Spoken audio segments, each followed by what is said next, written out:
squabbling, of course. Tristan Ovenden up front is getting away.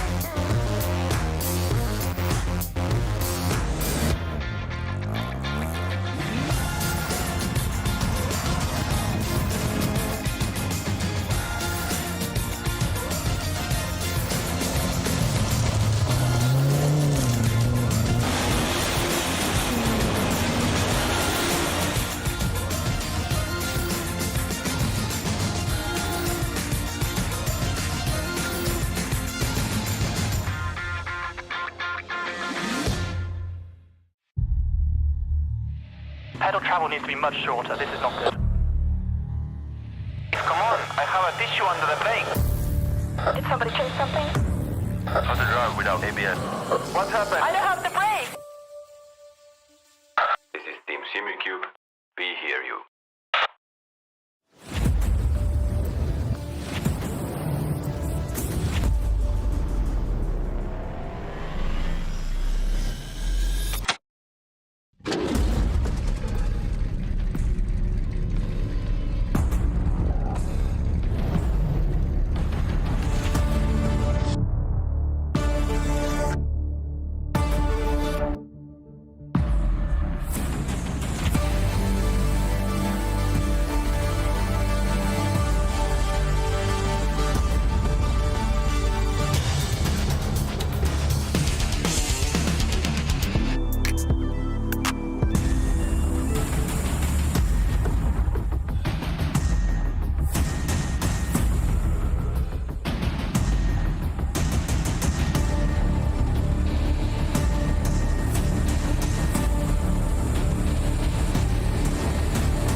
Well, hello everyone, and welcome to race meeting number 4 of the ROKiT British F4 Esports Championship. We head to Norfolk for this round of the championship as we take a look at the Snetterton circuit. My name is Connery Medic, and as ever, I'm joined by the wonderful Lewis McGlade as we get ourselves deep in towards that second half of the season here for the British F4 Esports Championship. I can't wait to get things going here at Snetterton. A little bit of a sort of opposite track to what we saw at Knock Hill last time out. Lots of opportunities to get yourself some drafting done here, which should add a little bit of fun to this. Yeah, Knock Hill, tight, twisty, undulating and all over the place. And like you say, here in Snetterton, basically the exact opposite. It's quite a long circuit, quite a few longer straights, and also one of the major characteristics is it's quite flat, to be perfectly honest. You do have a little bit of undulation, the likes of even down at turn 1 at Riches, and obviously around the back end at the circuit at Bommel. It's a tricky circuit to actually get to full grips. There's a lot of times when you're on the brakes and turning, and trust me, in this kind of car, that is going to be very, very difficult, particularly that final corner, which obviously sets up one of the best overtaking opportunities on the circuit. I think it's going to be a bit of a thrill ride. Yeah, I think so too, and I can't wait to get into it. But of course, we do have to cover a few things before we get the racing action out there on circuit. Here is a little bit of a recap, a little bit of a refresher of how things work here in the ROKiT British F4 Esports Championship. Each round will have 2 30-minute races. The grid for race 1 will be determined by a lone qualifying session, which drivers are about to head into in about 7 minutes' time. Then, after we get our race 1 done, we get another race, which will be determined by a reverse grid, and that reverse grid can be from any position between 5 and 10. So it's determined by a random number between 5 and 10 who gets themselves onto reverse grid pole position. The points, of course, 25 points to the race winner, 18 points to P2, 15 points to P3. Those points extend all the way down to P10. If you finish outside the top 10, then you will unfortunately not be scoring any points for that particular race. So that's how the format's going to work out here today. Let's have a look at what the prizes are that are on offer for eventually towards the very end of the season. We can see it's primarily a teams championship where we get £2,500 going to the top team, £1,500 and £1,000 to second and third place respectively. There is a drivers championship, however, £500 to the top driver at the end of the season, then £300, then £200 for the second and third place finisher. The winning team also gets 2 full days in the Base Performance Simulator official Formula 4 simulator in Banbury. Fantastic experience for all those involved. The second place team actually get themselves 1 full day there as well, and then the third place team gets 6 hours of simulator time at the Virtual Reality Racing Club at Silverstone. That's not the end of the prizes, however, as the winning driver gets themselves the Sim Race 5 simulator chassis and, of course, a Virtual Reality Racing Club GTF1 race seat as well. The top 3 drivers get themselves 1 hour of online sim racing coaching sessions from VRRC as well, and all award winners will be invited to attend the Night of Champions presentation, which Motorsport UK runs. So that's going to be an absolutely fantastic set of prizes for these drivers and these teams as well. Certainly a lot to play for here as we have a look at the teams taking part here today, Lewis. We got those 2 Apex Racing team cars, the Apex Racing team proper, and of course the Apex Racing Academy machine as well. An interesting thing to note coming into this one, Lewis, is that, well, the Academy seems to have done better than the actual main team. Yeah, they are the championship leaders. Munster Rugby Gaming not too far behind when it comes to the championship chase. And of course, having the number 11, Josh Ladd, behind the wheel of that Munster Rugby Gaming car. That is the championship leader on the driver's side of things. Monica Bolton Ramos, Deegan Fairclough in the racing style. You've got JHR Developments, of course, Joseph Loke has got plenty of experience in Formula 4 cars with Dimitrov. And then, of course, in the Team Sports Century Sim Racing, Ethan Critchley and Pete Harrod on the first page. Got a second page of drivers, though. Plenty of talent behind the wheels. You can see there 2 of the Team Ford Zilla cars there between the standard and the hybrid. We'll talk a little bit more about that one. Prismatic Motorsports having a couple of issues behind the scenes. Again, we'll talk about that as we work our way through the evening. YRDA Arden, Ted Bradbury, one of the fastest drivers in this kind of car, along with Mensa and Kimura Racing. It's going to be tough for them to work their way forwards, but yeah, like I said, there's been a couple of issues behind the scenes, Connery, and I mean, it's not been it wasn't a calm round, was it, last time out at Knock Hill?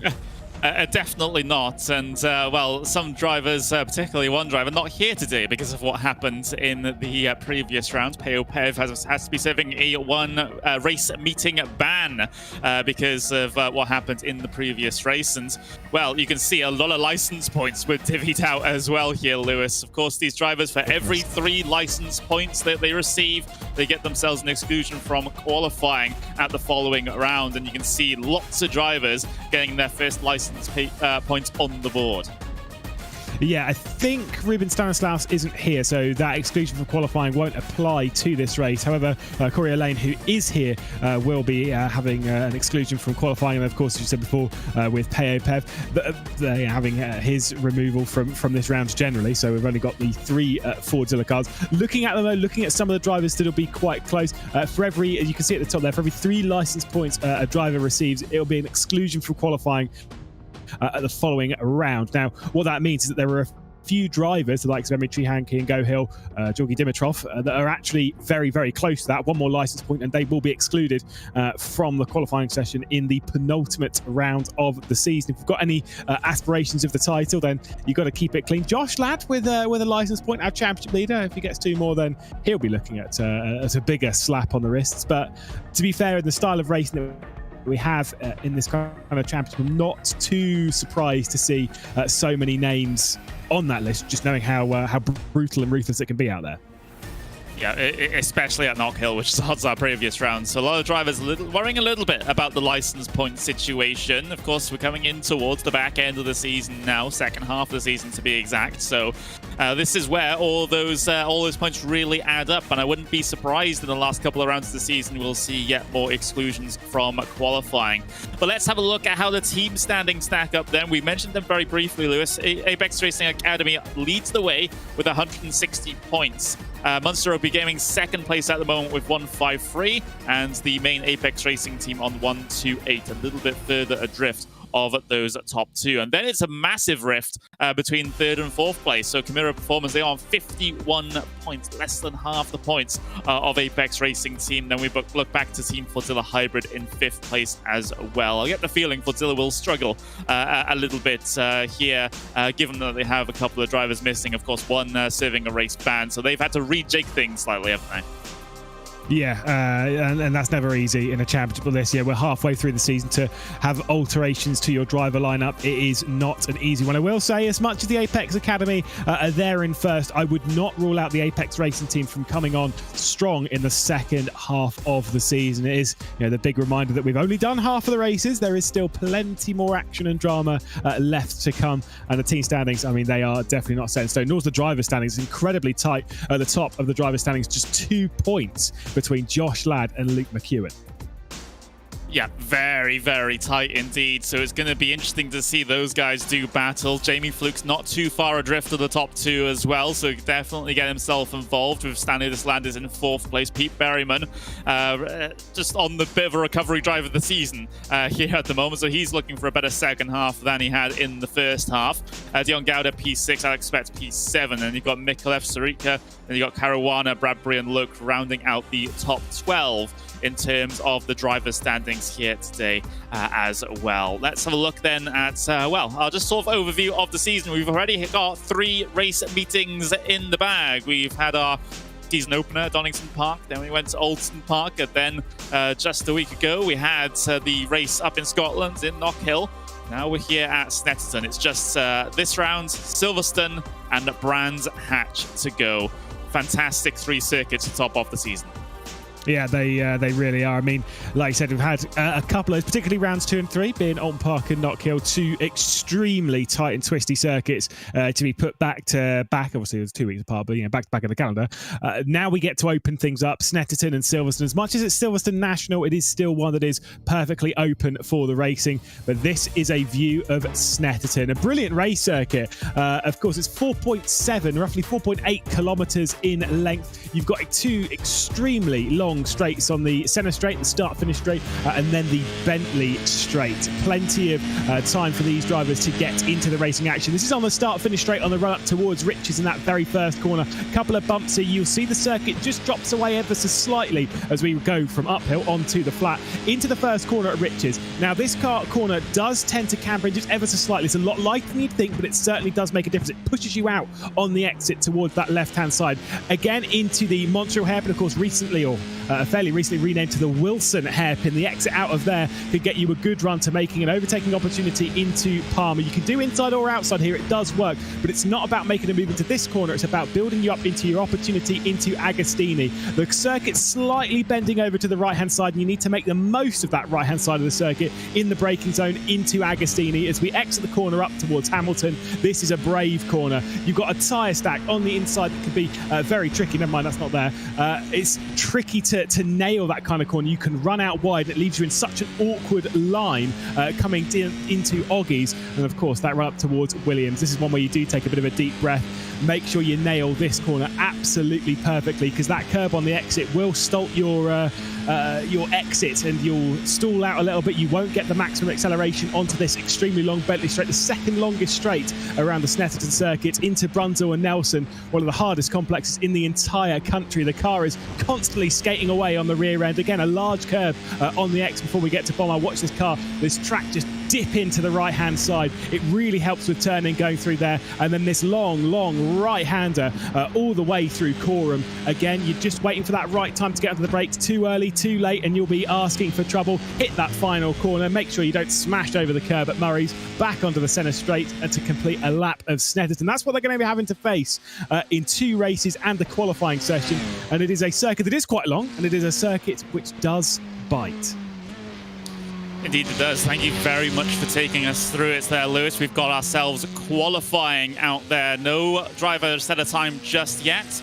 Drivers will have 4 opportunities at getting themselves a fast lap on the board, and many of them coming towards the end of their first attempt here. At the moment, you can see those times starting to come in right now. Peter Berryman getting himself onto provisional pole position for the moment. Josh Ladd in 3rd place here at the moment as we watch him try and negotiate this circuit.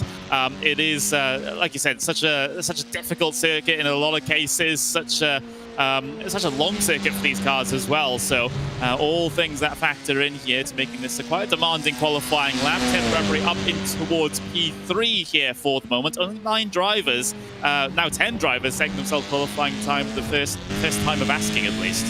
Yeah, it is one where track limits is actually very easy to exploit, especially up here on board with Josh Ladd. Again, going through Hamilton. Like I say, if you run out wide. Now, to be fair, I will be completely honest. If you do get a 1X going through there, if you do get a track excursion, 9 times out of 10, the lap's kind of done anyway, because you're taking such an awkward line going through. But there are a few opportunities around here where you will exceed track limits, particularly there. You see how wide he runs going out onto the Bentley straight. You can't really get away with that too much. It's just about a little bit that you can get away with. But as always, you breathe ever so slightly out of that and the entire lap is in the bin. And with it being such a long lap and with it being effectively such a short session, you do not have too many opportunities to really have a good go at it. You don't. And, well, on board with Josh Ladd. Of course, he is our Drivers' Championship leader at the moment by quite a narrow margin, fair to say. Just 2 points back to Luke McEwen. So he's looking to try and extend that advantage here today. Of course, the primary focus would be on the Teams Championship, where Munster Rugby Gaming currently P2 compared to Apex Racing Academy here at the moment. Here's Monica Bolton and Ramos working their way through the number 16 ROKiT liveried car. And, well, let's get ourselves a little bit of a view as they head towards the end of the very long back straight here. This is going to be the one of the big overtaking opportunities here today, Lewis. I get the feeling that's where you want to be trying to get yourself past other drivers, but you know, it's not the only place here at the circuit by any means that you'll be able to get past someone. No, there's a few overtaking opportunities, but this, what we're coming through here, is really not one of them. You'll see a few give it a good go, going around Coram and getting to the inside of Murray's. A few will give that an attempt. I can tell you it's not the wisest idea. You can see big scramble of grip there from Monica Bolton-Ramos, who will be racing. Again, we'll remind you once more, her and, of course, Egan Fairclough will be racing in the real British Formula 4 Championship next year as a courtesy of the Racing Star competition for the ROKiT team, which I believe will be run by Heiter. if I do remember correctly. Drop them too much into the muck. They'll actually be racing around this circuit. I kind of, sometimes you have a little bit of an eye in on the simulator. And even speak to some of the real drivers and whatnot. They do genuinely at least throw it around the circuit to understand where some of the bigger bumps are, because it just gives you that little bit extra feedback before you can get onto the racetrack for that very first time. On board once again with Liam McNally. Number 48's car getting himself involved inside the top 10 at the moment. This is where all the drivers will really want to be, inside that top 10. Of course, if you're looking at a championship prospects and such, maybe you'll either be starting a little bit further up the order. For a lot of these teams, though, top 10 is the aim of the game. And, well, with less than 3 minutes to go here in qualifying, still some time to get the rest of these flying laps in. So it shouldn't panic necessarily too much just yet. But for McNeely, he's currently on his third lap of 4 here at the moment. As long as this is not counted as an outlap, I don't think it is, for the time that he has on the board currently. Out of the final corner he comes, coming up towards the start-finish line. So 146.17 is a personal best, and yeah, he's far off the mark. So that's going to be potentially taken as an outlap there, Lewis.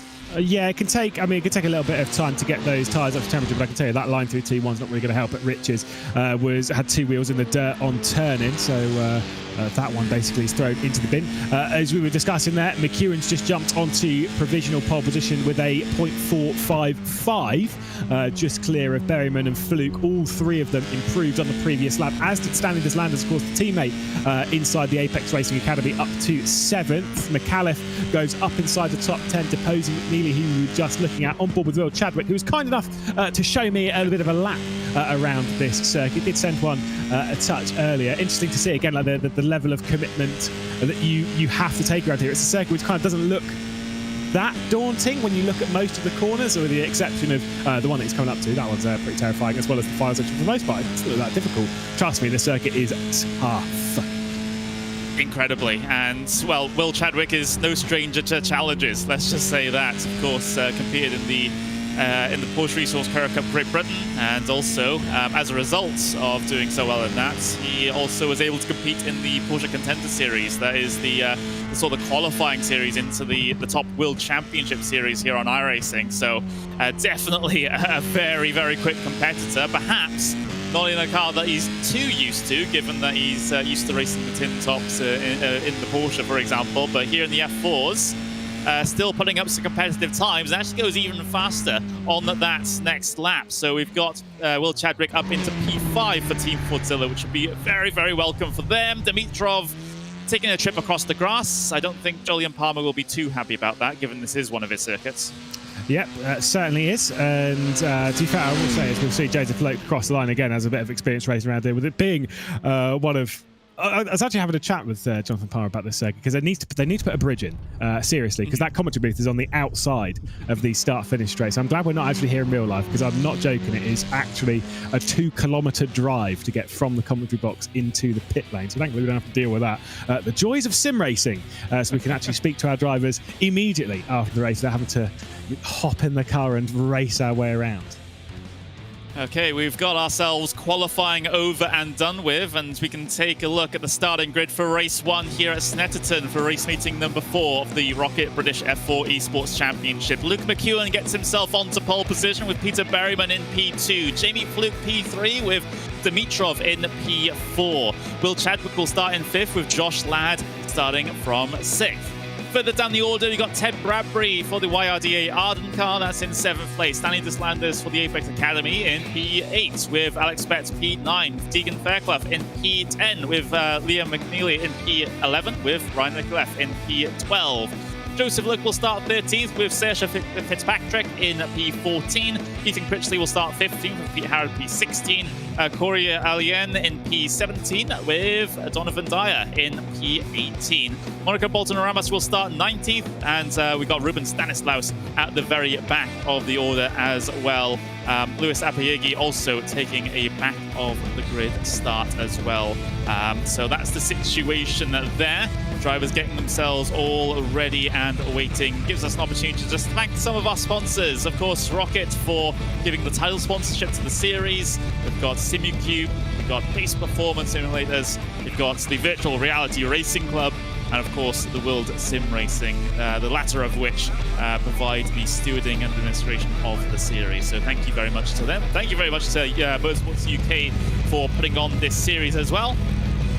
And we're just about to go racing here at Snetterton. Just about maximum 20 or rather 15 seconds before we get the green light, and we head our way down in towards turn number 1 of Riches for the first time here this evening. It's a good qualifying performance for Apex Racing Team and, of course, Apex Racing Academy. Their cars occupy the front 3 spots as we're about to go racing here at race number 1 at Snetterton. Everyone's ready and raring to go, and off we go. It's a good start for Peter Berryman, though, on that front row. Is able to draw himself alongside of the Apex Racing Academy car on the way down in towards turn number 1 for the first time. McEwen's able to hold on to that one, though. Dimitrov tried to look the long way around on the P3 here at the moment, getting himself stuck in to those Apex cars as they head their way down in towards turn number 2 at Montreal. Oh, it's so sketchy through here when you're going 2 by 2, and it seems to be there's a puff of white smoke in the background. Someone seems to have had a problem, but at least the front 2/3 of the field have been able to get through. Yeah, it was Dyer who's had the issue down in the Wilson hairpin, so he's been sent around. You can see Dimitrov going on the attack, as is pretty much everyone else. Will Chadwick having to fend off the championship leader, Deegan Fairglove and Spets going side by side. And the exit of Agostini and the race up towards the Hamilton curve. We can see that fight is allowing the top 2 just to get a little bit of space between them as we ride on board with Ted Bradbury. We do run on board with that number 53 car, YRDA Arden. Lots of battling going on ahead of him. That's Will Chadwick just to his left-hand side in that Team Fordzilla car, who's all over the back of Josh Ladd in that number 11 car. Here comes the run down that long back straight, though. Situations going on behind Mikulev. We've got Fairclough and Spets all involved in action towards the end of the back straight, and bullying his way through perhaps. Fairclough, he's got to be very, very careful with bits of contact here and there, given that the stewards haven't really been too happy about him over the season so far. Goodness me, McNeely, that was a proper send to the inside of McAuliffe. I was suspecting this is the part of the circuit where you don't see too many overtakes. Oh, and that's why there's been a spin from Deegan Fairclough coming off of the final corner at Murray's. He gets back going again. But McAuliffe, you had Joseph Loke as well getting back involved in this. He does have a race win around this circuit, does Joseph Loke, in the real British Formula 4. I was going to say Esports Championship, the real British Formula 4 Championship, looking to at least move his way forward and get into that top 10, that potential reverse grid position. Yeah, absolutely. And again, McNeely again trying to fight this one out, getting himself ahead, or rather getting himself ahead of Ethan Pritch, at least in that instance. But a very, very chaotic start here in the first race here at Snetterton. It's McEwen that leads, though, for Apex Racing Academy. This is looking fantastic for them in terms of not only the Drivers' Championship for McEwen, but the Teams' Championship for Apex Academy as well.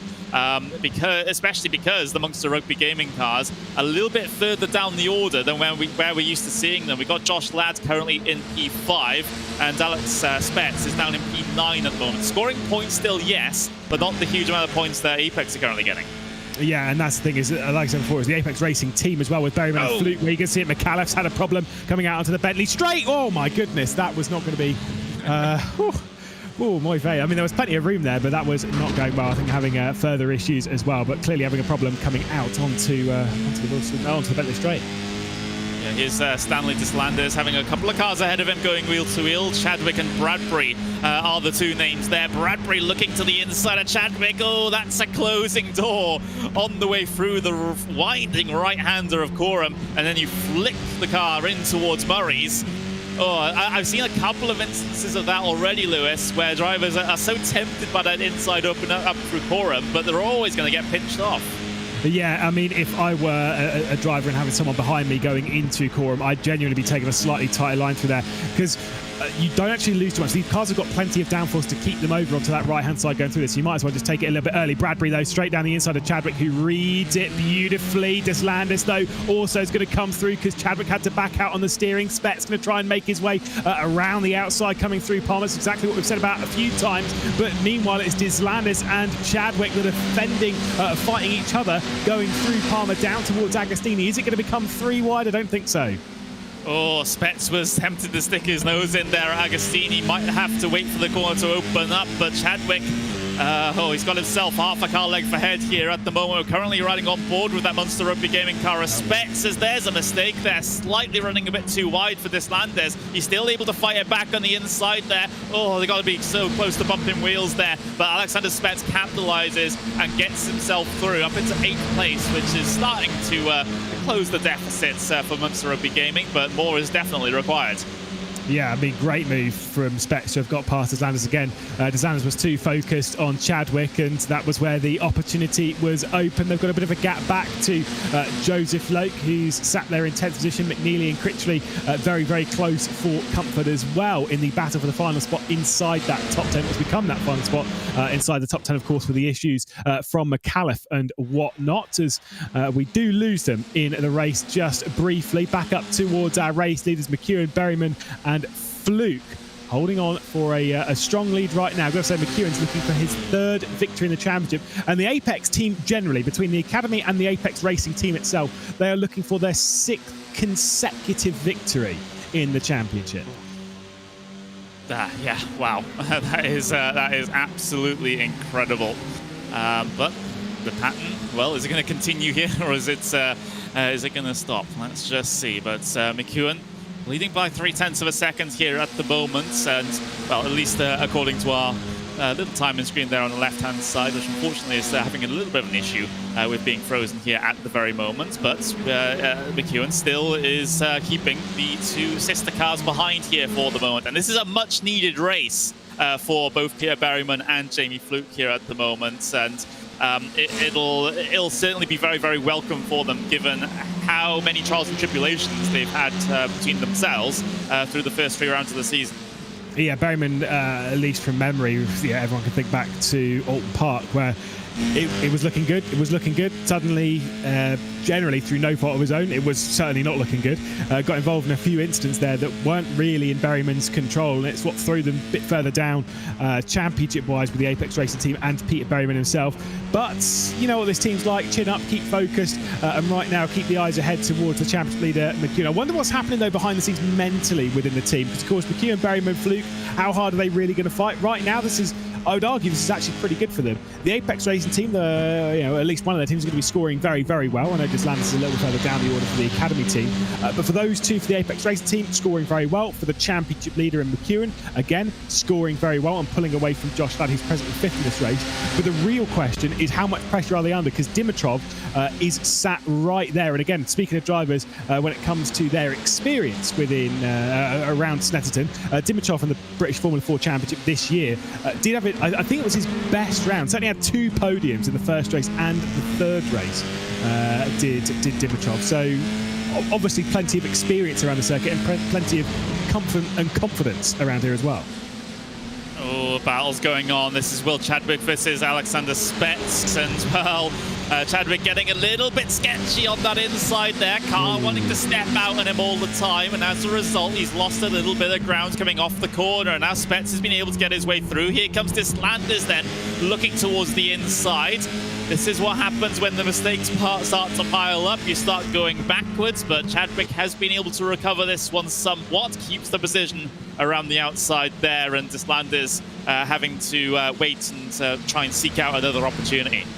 Yeah, and yeah, like I say, as much as there are plenty of overtaking opportunities around here, sometimes you can overthink it a little bit too much. Deslandis, who's been a race winner this season, of course, in the 2nd race of the championship, Spets out slow onto the Bentley Straight, you're right. Yeah, he just took got a little bit too wide coming out of the corner before the straight there, and Chadwick's been able to come straight back at him on the way down in towards Brundle and through Nelson as well. So that is not ideal there for Spets. All of his hard work has been completely undone just by going that little bit wide out of Williams. Yeah, that is generally how this circuit works. Like you say, it doesn't look brutal. It really doesn't, but it is fairly narrow. It's a lot narrower than it looks, and there are those points where, at some circuits, like, or Park, there are actually quite a few corners where you can run wide, you can take the 1-ax and just get back on the circuit and not worry about it, especially down at T1. Around here, there's none of that. You can't really run wide, and Spets has come straight back with a slipstream coming down to Riches, takes the inside line. Watch this Landers to try and make a dive potentially down into the Wilson hairpin. So the defensive line not being taken by either of these two ahead, and Chadwick nearly gets into the rear of Spets there. This Landers works his way past and that was judged to perfection, just cuts over the nose of Chadwick. Yeah, that was very, very close between the two of them. This Landers is going to... Chadwick actually had to lift out and maybe tap the brake there a little bit just to stop himself from running into the back of that Apex Racing Academy car. So Chadwick wasn't really able to time the run and get the space required to be able to capitalize on the difference in speed. So this Landers going to count himself lucky in that regard. But this the battle between these three is absolutely fantastic. They are battling for some of the final couple positions inside that top 10. P10 is about 2 seconds further behind them at the moment, so they're not risking dropping out of the points here just yet. Meanwhile, though, McNeely, is he pushing, or is he getting pushed there by Joseph Lowe? Yeah, I think Joseph Lowe's, again, playing the slightly longer game here, is not going for an attempted move down into the end of the Bentley straight into Brundle. And I get it. I get it, and I agree as well. There is a bit of attack, a bit of position up ahead, which you can go and attack for, but you can see it's damaged the front wing. Now, that I wonder if it's been damaged through the bump drafting or if it was damaged earlier and has decided to just get on with bump drafting, trying to work their way forward. Because I will say, as I said before in this championship, when you get damage on the front end, like what we see there, the car's fine. It drives absolutely fine. Maybe a little bit more understeer, sometimes maybe a little bit more oversteery. It's fine as long as you're in the slipstream. The moment you pull out of that, you have no straight line speed, and that could be why he sat right in the rear end of Chadwick, is essentially using Chadwick as his engine to progress him further in this race. It is the other team Fortilla car of McNeely that he is trying to push and trying to keep himself inside the slipstream of, but the thing is, well, they've got a car closing in from behind. Ethan Critch in the number 97 car. It might soon be giving them a little bit of a different problem to think about here in this final point-scoring position. That's what these drivers are after here. McNeely currently occupies that position, but given what's going on behind him, he might have a couple of cars that will want to steal that away from him. Also, we'll just say things a little bit further up the order. We don't need to go and look at it because I don't think there's going to be any changes, but McEwen, Berryman, Fluke, Dimitrov, still fairly close, although I have seen the gap to Dimitrov just growing ever so slightly, now to around 7/10 back to Fluke. Now, that's still well within, comfortably within the slipstream range. You're talking about 1.2 seconds, realistically, when it comes to the slipstream's minor effect around here. There is still plenty of time then for him to drop back, but it is getting to that point where it's almost the margins coming a little bit concerning, and the three Apex Racing Team cars at the front of the field look to pull away from that JHR development machine. Yeah, Apex have just had a fantastic start to the race, fantastic first half pretty much of the event, and it seems like they're relatively untouchable here at the moment, but this is where the reverse grid starts to factor in, Lewis, especially if it's a full top 10 reverse grid. That might put Apex into a little bit more of a concerning situation. But we're riding on board here with Will Chadwick as he pushes this Landers down the pit straight. They're keeping up with Spets here, but they're not giving him too many issues. No, to be fair, at this point of the race, take it, look after the tyres ever so slightly. And it's a half-hour race, but these tyres, it's not like an incredible beating around here, but they do fade towards the end of the race. You can see again with the amount of bump drafting that's going on, a bit more front wing damage on Chadwick. We'll see that quite a bit. Again, the bump drafting is not ideal for a front wing, certainly not with the new damage model on iRacing. I was going to say, I mean, new is in big air quotes now. It's been on for quite a while. Everyone should have got used to it to a fair degree, but you can see there is quite a lot of damage appearing on the front end. Joseph Lowe does take over 10th position though, and finally makes his way past McNeely, who instantly looked to the inside coming up towards Hamilton as we head into Oggies. But finally, Lowe has thought now it's now or never, as does Deegan Fairclough get to the inside of Critchley. Yeah, Fairclough on a bit of a recovery drive after completely dropping it on the coming out the final corner, actually, of Murray's, just on the first lap of things or so. So again, a driver that perhaps his point score at the moment not really dictating or not really representative of the pace he is capable of. But it seems like in every event FairClub has taken part in so far, something happens, whether it's by his own doing, by going for a move that's not on, or if he's gotten himself involved in someone else's incident. No matter what, it seems like FairClub just can't get himself that far inside the top 10 and keep the positions that far inside the top 10 by the time the checkered flag drops. It is always an issue. Yeah, it certainly is. You see there's a lot of red and black in there. It's not a shout out to Urano, who I know are very much a red and black team, but he does get coached a little bit, or at least certainly has in the previous few rounds, by Dylan Scrivens, one of the Urano Esports drivers. Chadwick and Deslander switching over positions, and as McNeely gets back past on Loke, that'll be down to the first corner as well. So a couple of moves being made by the Fordzilla team. Chadwick up now into 8th position. Loke and McNeely continue to switch over though, coming down into the Wilson hairpin, and once again I think it's going to go back the way of Loke. Now this is the thing, is that now they've started fighting in a shot to quite literally no one. The gap between 10th and 9th starts to grow again. Indeed it does. That's just the ebb and flow of the race. But we are inside the second half of this race number 1 though. We've got another race to go after this one. So once the checkered flag drops here, you don't want to go away, because we have yet more action in the ROKiT British F4 Esports Championship. And, well, even though the front of the field has been relatively calm here at the moment between the 3 Apex-affiliated cars. Of course, it's the Academy car of McEwen that leads the way, with the 2 main team drivers, Berryman and Fluke, in 2nd and 3rd place here for the moment. It's going to be interesting to see how they negotiate this one, like you alluded to a little bit earlier on, Lewis, because, of course, both of these teams and all of these drivers have championships to be concerned about, and no doubt if you're even in an Academy car and in the championship leading position in the teams at the moment, you're not going to want to sacrifice points just because your main team drivers are behind you. Yeah, absolutely. Now they've done the most important thing in this race, is that they've broken Dimitrov. They've broken that slipstream. If I were the team manager right now, I'd be sat there looking at him being like, right, let's keep doing this at least for another 3 minutes and 50 seconds. You know, let's build out that gap even longer. Let's get it out to 3 seconds, maybe 4 seconds, and after that point, do what you want. Don't take each other out, but have a little bit of a race for it. Go ahead. How they're going to run it though, I don't know. Jamie Fluke being brave for another round. Certainly did that at Alton Park, where he's in the race wearing a jumper, which I would always recommend against in sim racing, because trust me, whatever room you're in, you could be in the middle of the Atlantic Ocean on a cold winter's day, and trust me, racing in sim racing is enough to warm you up. It just is. So brave man once again to race in a half-hour race in the jumper, but you know, he's channeling himself. He's also channeling a little bit of is it Johan Half that does the head bob? I can't remember. I can't remember if it's Half or not. It might indeed be, but you are right though. Racing a hoodie, I don't know how he manages it. He must have at that Apex Racing team facility in Corby, they must have pretty beefy air conditioning so for it to be that cold in the sim rig area.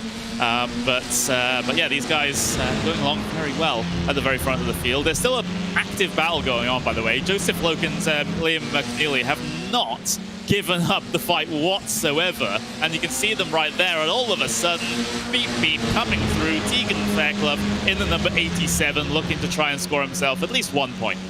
Yeah, and also get himself in position for a potential reverse grid as well. It has been 10 before, it was in the first round championship. Wow, look at the slides there from McNeely going through core, and that final part, he was really pushing the rear end. Now, I'm concerned, if those tyres are already starting to struggle in the rear end, how much more are they going to struggle over the next 12 minutes? FairClub's going to be close. He might make the stick down into Riches, and obviously the run down towards the hairpin. Well, something that we haven't talked about so far is actually track conditions. It's 36 degrees on track out there at the moment, which is, again, not the highest I've ever seen, but certainly going to be affecting things here in terms of how slick the track is, the car wanting to step out so much more, and then you're putting more heat into the tyres as a result of that, and heat in the tyres, at least here in iRacing, is, well, if you overheat them too much, then there's going to be a mega problem trying to get them to cool back down. And yeah, so with the drivers that have been sliding around so much, especially coming through Forum towards the very end of the lap, that is going to just be getting worse and worse and worse every single lap the more they do that. And we can see here Deegan Fairclough on the rear end of McNeely, trying to find his way past at the moment. Not had that opportunity. I genuinely thought there was going to be a massive dive bomb. I've watched Deegan Fairclough race, so I thought there was going to be a massive dive bomb down the inside of the Wilson hairpin. There wasn't. There might be the better opportunity here as we'll head up towards Brundle and Nelson. There is not, because Fairclough is thinking about the bigger picture here and is thinking about maybe trying to attack something a little bit further along. I would say Deslandis being 6 seconds down the road. Well, really 5 seconds, if you will. Let's pipe that one down just a touch. A little bit too far down the road to go and attack. By the way, I have got the update.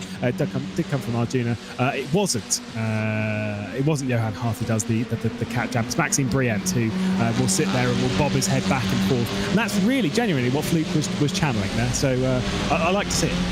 Yeah, confusing your French drivers now. But, exactly. It's how you get the extreme. It's how you get the extreme speed. It's the same as tucking in behind your sim wheel for extra slipstream. You know. It's also leaning your head into the corners, yes, even though you're not dealing with G-forces. Yeah. No, when my dad ever goes onto my simulator, you'd think he was Mark Marquez. He was leaning. It doesn't help. It really doesn't help. But it gives that little mental push, I guess, as we keep our eyes focused on this battle for 10. Indeed, we do. Last points paying position, of course, and they've been fighting over it quite actively, at least so far this race. Got just about 9 minutes and 35 seconds left to go, so this is going to have to be settled rather quickly here. And we'll see if Deegan Fairclough can get himself into a point-scoring position here, because he's over the course of the championship, he's only scored 7 points and is currently the only point scorer for Racing Star here at the moment. Of course, Monaco Bolton Ramos is the other driver as part of that team. And I could have swore that Fairclough would have had more points by this stage of the competition. But of course, like I mentioned before, he's been involved in incidents all over the shop. So that's just the situation he finds himself in. Gets himself a good run on the way down in towards Brundle and McNeely, but not going to take it. That was mostly from a push from Dosing Look behind as well, who seems to be a fan of pushing other drivers down the circuit, whether or not that's for the reasons of damage or not. Yeah, I'm not sure what Joseph Loke's plans are when it comes to racing next year in the British Formula 4 Championship, but Deegan Fairclough is racing in the British Formula 4 Championship. I'm pretty sure McNeely also is racing in the British Formula 4 Championship. So if Joseph Loke is looking at 3 drivers potentially for 2023, battling, of course, Joseph Loke having completed the season just done. And when it comes to real-world motorsport, incredible talent to watch for future years, but sat at the moment on the rear. These are 3, let's say, big names in the junior formula when it comes to the British scene in motorsport. They're 3 names that I'm absolutely sure you will see towards the front end of plenty of grids over the years to come. Yeah, if you just squint, you might see this as a real life British F4 just race. About. Same names involved, but yeah, it's great to see these guys taking sim racing oh so seriously and scrapping over this final points paying position. I'll be very interested to see how this one turns out, because McNeely has been very strong in terms of holding the position for the moment. Has kind of stunted Fairclough's charge through the field, which he had to do at the end of that first lap, of course, when he spun coming out of the final corner. But yeah, this one's going to be very tough for Fairclough to manage. He gets himself a very good run out of Williams there, though, so this might open up the opportunity down in towards Brundle. Is Fairclough going to take it? No, he's not. He's just going to decide to push McNeely instead and try and break away from Loke potentially. Yes, indeed, and the breakaways are going to become a bigger factor at this point in the race. Like I say, everyone's tyres are wearing slightly differently. I'll tell you someone whose tyres are wearing very well at the moment. Our race leader, McEwen, who's decided to say, I don't really like the idea of even potentially coming under pressure from any of my teammates, so I'm just going to pull away. Just set a 45.6 fastest lap that he has set in the race. He's just done a 45.5 to go even faster than that. He is pulling away 3/10 over the previous lap from Peter Berryman. McEwen's looking for his 3rd race win of the season and his 5th podium as well to boot. And so, like I say, ending the discussion within the team of what do we do towards the end of this race? Just go, don't worry about it, lads, I got it. I got it, indeed. Meanwhile, this battle for fourth has developed. Dodri Dimitrov holding off Ted Bradbury, and of course Josh Ladd here in this situation. It's going to be important for Josh Ladd to try and push forwards in this one to try and minimize the points delta that Monster Rugby Gaming are losing to the Apex cars here over the course of this race. It's not been an awful day. It's not been an awful race, excuse me, but it hasn't been an amazing one either for Josh Ladd. He is remaining in exactly the position he started in that 6th place. Hasn't been able to push forward, but at the same other side of the coin, well, he hasn't fallen back either. So something will have to change though if they're going to do anything about the points difference. And having these two cars directly ahead of you certainly going to give you an opportunity to try and get yourself just a few more points on the board. But Josh Ladd following very, very closely in towards the final sector here, potentially might have something to say about Bradbury, but of course Bradbury's also focusing on Dimitrov a bit further down the road as well.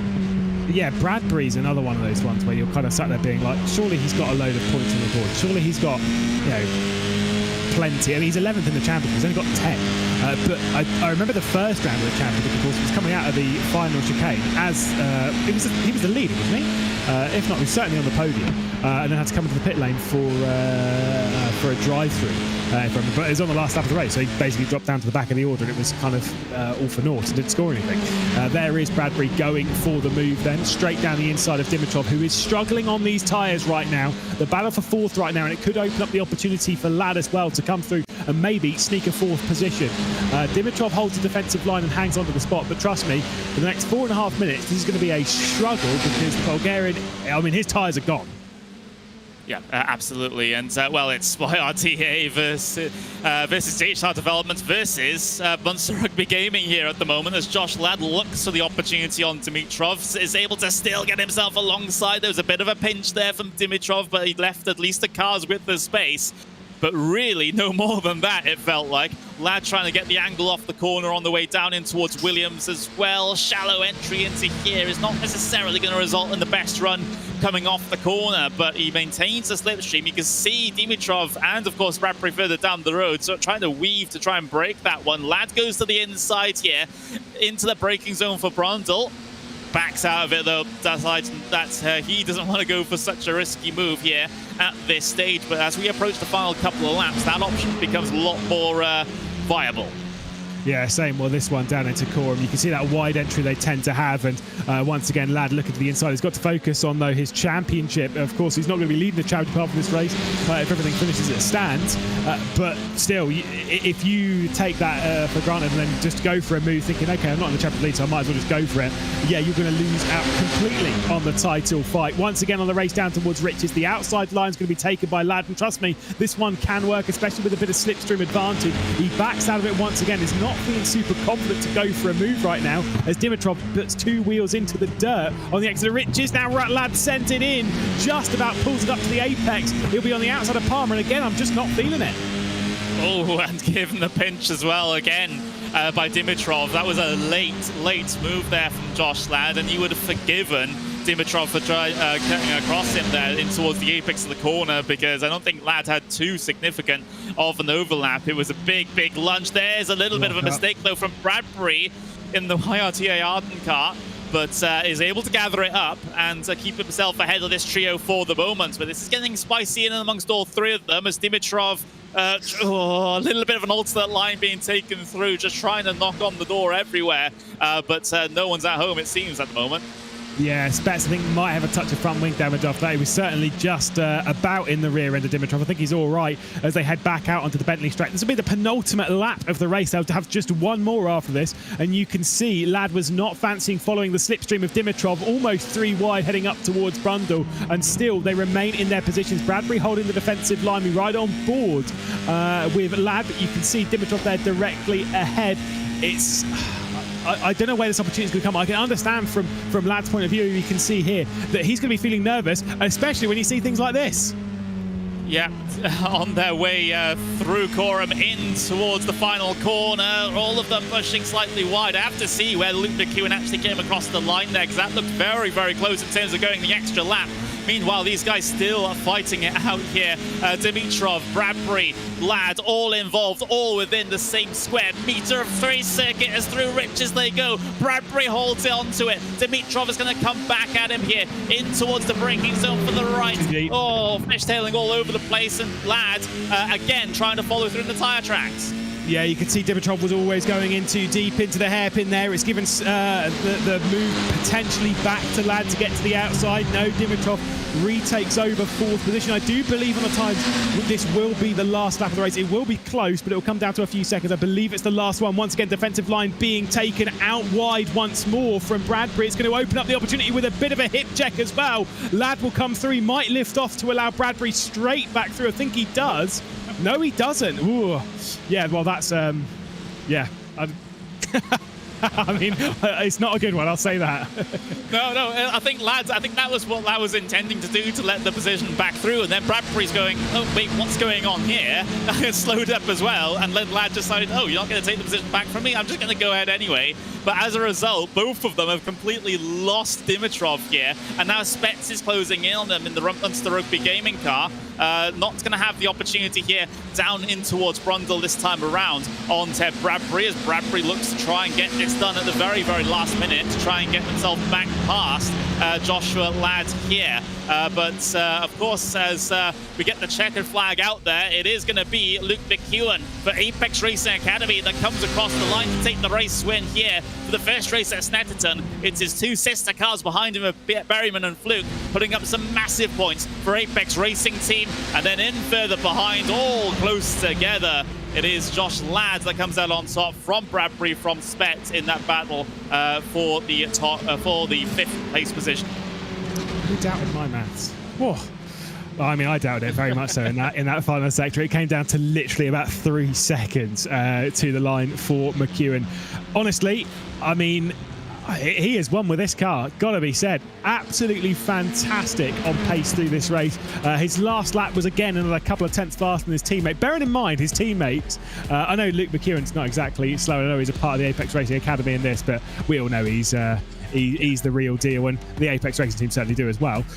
But when your teammates are Berryman and Fluke, 2 of the most experienced drivers on the platform, especially knowing Berryman's open wheels capabilities, to have pulled away like that, I mean, how good is this 22? Fantastic. Awesome stuff from Luke McEwen. That's going to help in terms of the Drivers' Championship as well. But before we go over the unofficial results from Race 1, we got to sort out what our reverse grid is going to be for Race 2. It's going to be between 5 and 10. What reverse grid are we going to get? Is it just going to stop short of 5? No, it is going to be 5. So for the 2nd week in a row, I believe, it's going to be the shortest reverse grid that we have, 5. So that is going to mean that Josh Ladd gets himself onto reverse grid pole position. A great opportunity for the Munster Rugby Gaming car to score a bit more points here out of Snetterton. But there's the unofficial race results. We got Luke McEwen from Peter Berryman from Jamie Fluke, makes it an Apex 1, 2, 3. Dimitrov holding on to P4 for the ZHR development car. That's going to be some very helpful points for them, with Josh Ladd in P5. Ted Bradbury for YRDI Arden in P6, with Alex Betts P7, Will Chadwick P8, Stanley DeSlanders P9, and Deegan Fairclough rounding out the top 10, getting himself on the board after that initial couple of laps mistake. We've got in 11th place, so Liam McNeely with Joseph Loke in P12. We got Ian Critchley and Pete Harrod rounding out the top 14. Corey Alien in P15 with Sasha Fitzpatrick in P16. Donovan Dyer in P17 with Monica Bolton Ramos in P18. Then Stoop Ruben Stanislaus in P19. Ryan Mikulev rounds out the top 20 as a retirement. So, of course, Apayegi as well in 21st. So we are just getting ourselves set just for a little bit of a break here, and of course getting ourselves mentally prepared for our 2nd race of the evening. But I gotta say, you know, gotta recap the obvious here. What a performance! What an event for Apex Racing Team / Academy. Yeah, again, it marks yet another victory for them. consecutive one for the Apex brand. All 4 of the drivers that they've got, with Berryman, with Fluke, obviously taking 1 apiece, same with Deslanders taking 1 apiece between the 3 of them, and then McEwen being like, no, I don't like any of that 1 stuff. I'll take 3 of them, thank you very much. But 6 wins for the outfit. Could come to a closeness. A 5-car reverse grid, and the main championship rival of Luke McEwen being Josh Ladd will be starting this one from pole position. It's going to be a fantastic one, isn't it? Yeah, I think so too. And for the drivers that finished a little bit further down the order, maybe a little bit of frustration having such a small reverse grid in back-to-back race weekends. But that's the way the cookie crumbles sometimes. You win some, you lose some. And in this instance, the drivers that are at the bottom end of the top 10 have gotten rather unlucky. But of course, still races in the future for them to try and capitalize on the reverse grid.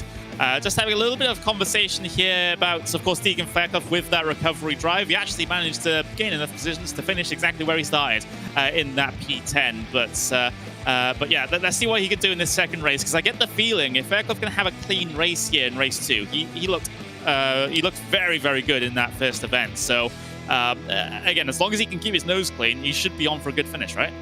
Yeah, it's going to be the most important bit, keeping your nose clean around here. I do believe, by the way, that we should have Luke McEwen for a bit of a conversation. Not sure if the broadcast is totally ready for it, but we'll have a look. There we go.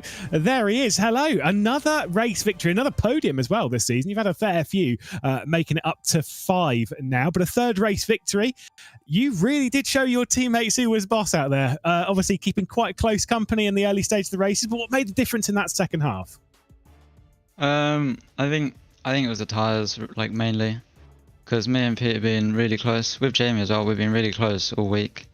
But in this car, the tyres are really sensitive, and it's really easy to have a small slide or lock up wherever, and you start losing a lot of time per lap. So I guess we'll have to look in the telemetry later, see what happened. But I'm pretty happy from my side with the race, and especially qualifying.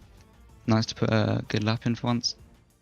Is it quite a high tyre wear circuit then, comparatively to the norm this season? Is it lower than normal, or is it pretty much the same as every track? I think it's higher here, definitely. I wouldn't say the wear, but especially the tyre temps through like some of the long corners. They get really hot. So you have to manage that, unlike some of the other tracks. So yeah, it's pretty difficult. Now, speak to us about the circuit itself. Is this one that you kind of hold quite highly? Snetterton's one of those ones that seems to be a little bit divisive. Like I said, there's those long sweeping corners. There's a couple of tight hairpins in there as well. Yeah, I like the track. I haven't done a race here before, but I've done testing here in like GT3s and I think F4 once before. So yeah, I like the track, and it's quite different compared to the tracks we've had before, where it's actually pretty difficult to overtake unless you have the person in front makes a mistake, because with the long corners pick up some dirty air, and it's actually pretty difficult to overtake. And if I speak about the overtaking, you've shown a few times this season that you can put on a bit of an overtaking masterclass. We saw it in the first round, of course, with you working up in that second race. We've seen it, of course, in the last round of the championship. You'll be starting this one from 5th, being the reverse grid draw. What are you kind of expecting there? Are we expecting to see you on the podium for a 6th time, or is it going to be just sort of keep your nose clean and just see what happens? Yeah, I think from a championship point of view, it's mainly keep my nose clean, try and finish ahead of Josh Ladd, but he'll be starting first, so we'll see if we can close up to him. Yeah, we'll see. You never know what's going to happen in these races. Well, good luck for it. We'll let you jump off and get ready. A fantastic race win. Cheers. We'll also be joined in the commentary booth by Peter Berryman. Another podium to add to the list. It's been very much an up and down season, though. And as we head into that second half, beginning that first step with the second in the race, talk us through the race. It looked like it was, to be honest, pretty calm. You had a teammate on one side and a teammate on the other for the entirety of it. Yeah, basically, once we call it 1, 2, 3, we pretty much were just going to sit in line and finish 1, 2, 3. It's a bit worrying that my tires, completely went towards the second half of the race there. So, not really too sure what the deal with that is. But, probably best for Luke to get the Drivers' Championship points anyways. I don't really think too much of us are bothered by the Drivers' Championship stuff that much. But might as well give Luke the extra points anyways. Help him get up the ladder a bit further. Is that kind of the focus? Been one of the between the team. Is it a focus to get McEwen the driver's title and then get the Apex Racing team itself the team's title, or are you kind of not really too bothered whether it goes to the academy or to the team? Also, having two outfits on the grid. Yeah, I don't think we really care too much as long as it's a 1-2 and one of us wins the drivers. Yeah, I don't think we're too fussed who it is.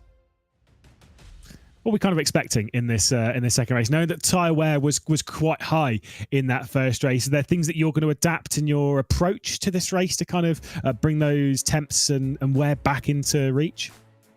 I think it'll be tough. I don't really think I'll have the option to chill out and focus on that. I think yeah, obviously guys starting up front, it seems like we have a bit more pace. So yeah, obviously a bunch of hungry guys behind as well. I expect maybe a few tears to be shed here, but hopefully for others and not ourselves. Yeah, we'll keep our fingers crossed that at least you're not going to be one of those ones added to the list. There's been a fair few tears spread out this season. Good luck in the next race and a great second place in this one. See you guys. And now the man himself, it's Jumper Boy. Jamie Fluke joins us. Now, got the big question is, it's not even about the track maps this time. I know I ask that almost every single time I get to chat with you. But how are you not roasting at the moment, driving in a jumper? It's not something that we see particularly often in sim racing. Were you that calm that you just thought, like, yeah, no, it's no sweat? Oh, I think we've got him muted. He has muted his microphone. There we go. No, sorry. Great at driving, good. Terrible at interviewing. Oh dear. Sorry. Yeah, can you hear me now? Yes, we can. Don't worry. Excellent. Sorry. Yeah. Yeah. No, I am very warm, but it's for good reason. I am very not well this week. I'm trying to sweat it out, literally. So, yeah, it's warm. It's not comfortable, but we're rolling with it. We're trying our best here. I think this is the second round of the season where you've not been quite well, because I do remember you being ill. I think it was Alton Park. Yeah. It might have been somewhat unwell. Now, speak to us about the difficulties of being unwell and driving, of kind of like losing the focus ever slightly, or are you kind of one that can almost get through that and just keep your eye on the race? Does it affect your performance significantly? It's hard to know if it affects it significantly, because I think my speed this week hasn't been as bad as it has been at, say, Donington or Knock Hill. So, yeah, maybe I perform better. What's been said? I was going to say, considering it's Alton and here, maybe you need to get sick a bit more often. Yeah, maybe. But yeah, I feel like once I know that I'm not at 100%, I can kind of just dial into my 90% or whatever that is, and I still try and stay disciplined to that. So there'd be fewer mistakes that I would make maybe sometimes. But I'd rather definitely be healthy than sick for sure. So yeah, hopefully I can get it over me, and yeah, hopefully as well we can have a good race too as well as a team. Now, throughout that race, obviously you were sat there in third behind your teammates. For one, was there any focus on potentially even getting past? Or were you happy with third? And for two, in the early stages, you had Dimitrov directly behind. He wasn't trying anything, but were you still kind of keeping your eyes focused and maybe feeling that pressure, or were you still pretty content of just looking after the tyres and it wasn't going to be a problem later on? It's tricky to know because we haven't seen what anyone's done on a long run, and he was holding on very nicely at the start, so it's like, okay, well, maybe he's also saving his tires and preparing for a late push. But Luke's speed up front was phenomenal and was able to carry Pete and myself through to dropping him. So yes, I was content with sitting third. As I believe Pete said, we're not super fussed on who does well in the Drivers' Championship. It's all about team points, and there's no point in fighting my teammate on this one, second and third or third and second. It doesn't matter too much. The positions will be reversed for race 2 anyway. So hopefully it's a strategy that pays off. We're not taking too many risks, and hopefully it pays off at the end of the season. Well, I'll tell you something which will make you feel better, and that is taking a victory. You'll be starting third in the next race. Good luck in it. We'll potentially be talking to you a little bit later on. Fingers crossed. Cheers, Lewis. Wow. I mean, if that's how good he drives when he's ill, yeah, fair enough. Certainly better than I drive. Yeah, getting a third place in a field that's competitive while not feeling 100%, that is something to be admired, that's for sure. But we are getting ourselves prepared for a race 2 here. Of course, 5 cars involved in the reverse grid in this instance. Josh Ladd getting himself onto that reverse grid pole position. it's not been the most ideal day so far for Munster Rugby Gaming, especially considering how both Apex Racing Team and one of the Apex Racing Academy drivers have done so well on the podium. But you know, this is a golden opportunity now for Josh Ladd to just try and say, you know, hang on a second, we're still in this one as a team, and get a good result, especially if Alex Betts is able to climb through the order as well. Yeah, I mean, just because, like I say, one race hasn't looked so great for you does not mean that the second race won't. The gaps, it's kind of one of those things with Snetterton, is the gaps that we see on there aren't really representative of how the race went. And that sounds crazy, but when you get involved in battles, you lose so much time in battles, which means that your kind of race and what positions you're fighting for is decided actually very, very early in the race, much earlier than you'd think. And, you know, particularly even circuits like Alton Park and whatnot, where you yourself can do the work to drag yourself up to it. Honestly, around here, once there is about a 5-second gap, 3 or even, to be honest, 2 or 3 second gap between you and the car ahead, you're just not catching it. Not at this level, and not when they've got slipstream. You're just not catching it, which means it's about capitalizing and being very, very smart in those first 5 minutes. It's kind of one of those circuits where genuinely the first 5 to 10 minutes is the absolute most important in the race. That's where you decide basically what tyres you're going to have at the end and what positions you're fighting for.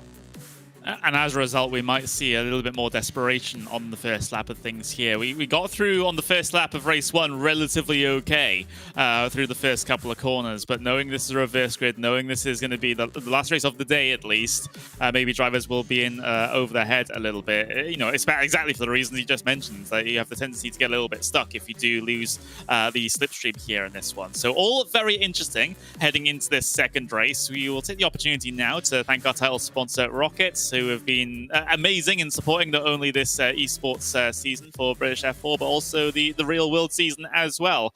We've also got SimuCube getting themselves sponsored as well. Fantastic sim racing equipment that they provide, so they're definitely worth checking them out.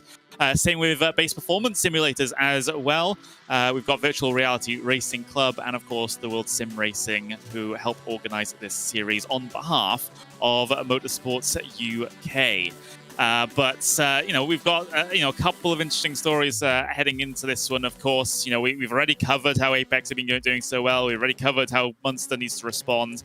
You know, we're always keeping an eye on Deegan Fairclough, let's be honest, you know, because he definitely gets himself stuck in to so many things. But what I thought was very, very interesting in that first race, Lewis, was the competitiveness between all of the different real-world drivers going on as well. They displayed some fantastic racecraft, which I gotta say is not necessarily always the case when it comes to real-world drivers coming into sim racing, because of course they have the mindset of, oh, I risk my life every day, day in, day out doing this in the real world. I can have a little bit of fun in sim racing because the risks are lower, and I can send moves that perhaps I wouldn't do in real life. That tends to be the attitude from real-life drivers before, but of course in this last event, they were all very, very respectful and gave each other as much room as they would do in the real world as well, which, again, just goes to show that a lot of the real world drivers are respecting sim racing.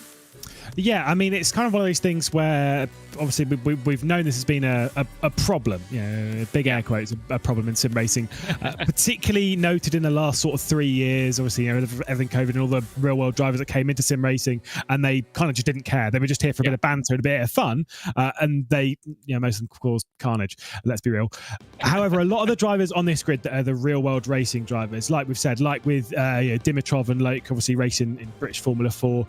You know, same with even the likes of Bradbury and Fairclough and all that. Like all these drivers that have real world racing experience, to be honest, with them being the younger generation, they've spent most of their racing career racing in sim racing hand in hand. That's why you're kind of seeing a lot of these drivers that take part in the real world, you know, with the younger generation and take part in sim racing. Yes, they're aggressive. Yes, they're feisty, but there is still that respect and understanding of what sim racing is. Whilst yes, it is a game, it is still a race. And I still remember one of the best races that I've seen in sim racing was between was actually in these cars, not in this race obviously, but in this championship, but in a different one earlier on in the year, between Callum Voigt and Alex Connor, who were two drivers that came together at Alton Park in a real world race Racing Championship, and then the next week they took part in sim racing and in these cars around Donington Park. And honestly, it was 25 minutes of the craziest and some of the best side-by-side action I've ever seen. And you kind of sat there being like, they're real-world drivers. They know what they're doing, and they're taking it just to that very, very limit. And honestly, when you have that, it is about as cool as it gets. Yeah, it really is, and it's certainly a pleasure for us to commentate, and I bet it's a pleasure for everyone to watch as well, because that's all that matters in the end. Of course, this is entertainment, shall we say, just a different kind to what we see in the real world. But heading into this second race, we saw, at least in the first race, we saw a good performance from Dimitrov. Of course, hasn't been able to score himself major points over the course of this season so far. He's actually only scored 1 point coming into the day, down in P22 in the drivers' point standing. So that was a fantastic result for not only himself, but for JHR Developments as well. How do you think he's going to approach this second race now, knowing that at least he's got a healthy amount of points on the board now? Yeah, I think so. He didn't do the first 2 rounds of the season. He did do not kill though, and finished 10th in the first race of not kill. So potentially there's a bit of a lack of experience in the car. I don't know how much he's actually driven this car. Certainly in that race, he looks plenty of experienced enough. Like you say, be starting on that front row, and this is where you get into that sort of, particularly for Josh Ladd, you're in that dangerous position where you're starting alongside someone who doesn't care about the championship, probably will care about the team side of things, but the driver's point of view, he's not going to win the drivers' championship, not after the round he had at not kill, and not after missing 2 rounds and basically half the season. And so Dimitrov is here to do one thing: win. So if you're in Josh Ladd's point of view and you are focused on trying to win the drivers' championship, you are focused on trying to get your team into the position to win the team's championship, that threat is a very, very large concern. And it's kind of the question of how do you deal with that pressure, because it's a very different type of pressure than what you're going to have on your shoulders from the Apex Racing team. Yeah, it is. There's nothing scarier than a driver that has nothing to lose, right? So that is definitely the concern for not only Josh Ladd, but of course the Apex guys as well. So it'll be interesting to see. He's going to be particularly threatening, I think, on these opening couple of laps, because we saw in the long run, of course, the Apex cars tended to drop him and run off into the distance a little bit. So then he was caught up in terms of battling behind. But at least in these first couple of laps, I would say if you're going to keep an eye on any driver, keep an eye on him. Oh yeah, no, I genuinely would be shocked if he gets a decent start, which these cars are pretty difficult to not get a decent start, and I'll say that. If he gets a decent start, I would be absolutely shocked if Dimitrov didn't try and make a move either down to the Wilson hairpin or down to Agostini. I think in one of those 2 corners, Dimitrov is going to be going for it. He has to be going for it. But this is the thing, is that let's be honest, I'm a total idiot. Josh Ladd, he's a smart guy. He knows that as well. just clip the bit. Total idiot. But Josh Ladd, he's a smart guy. He's a racer. He understands what happens in a race. I mean, that's why he's as good as he is. I mean, as I say, with quite a lot of drivers on this grid. He will fully understand that position as well. He will know that Dimitrov will go on the attack. He'll know that there'll be a potential move down into Wilson, down into Agostini, maybe even down to that final corner, especially on that run into core. And we saw plenty of attempts of that in the previous race in the early stages. So he'll be expecting it. Now it's about taking that defensive line early and preparing for the move and covering it off proactively rather than reacting to what Dimitrov's doing, which is where Josh Ladd really needs to play his cards very, very carefully in the opening stages.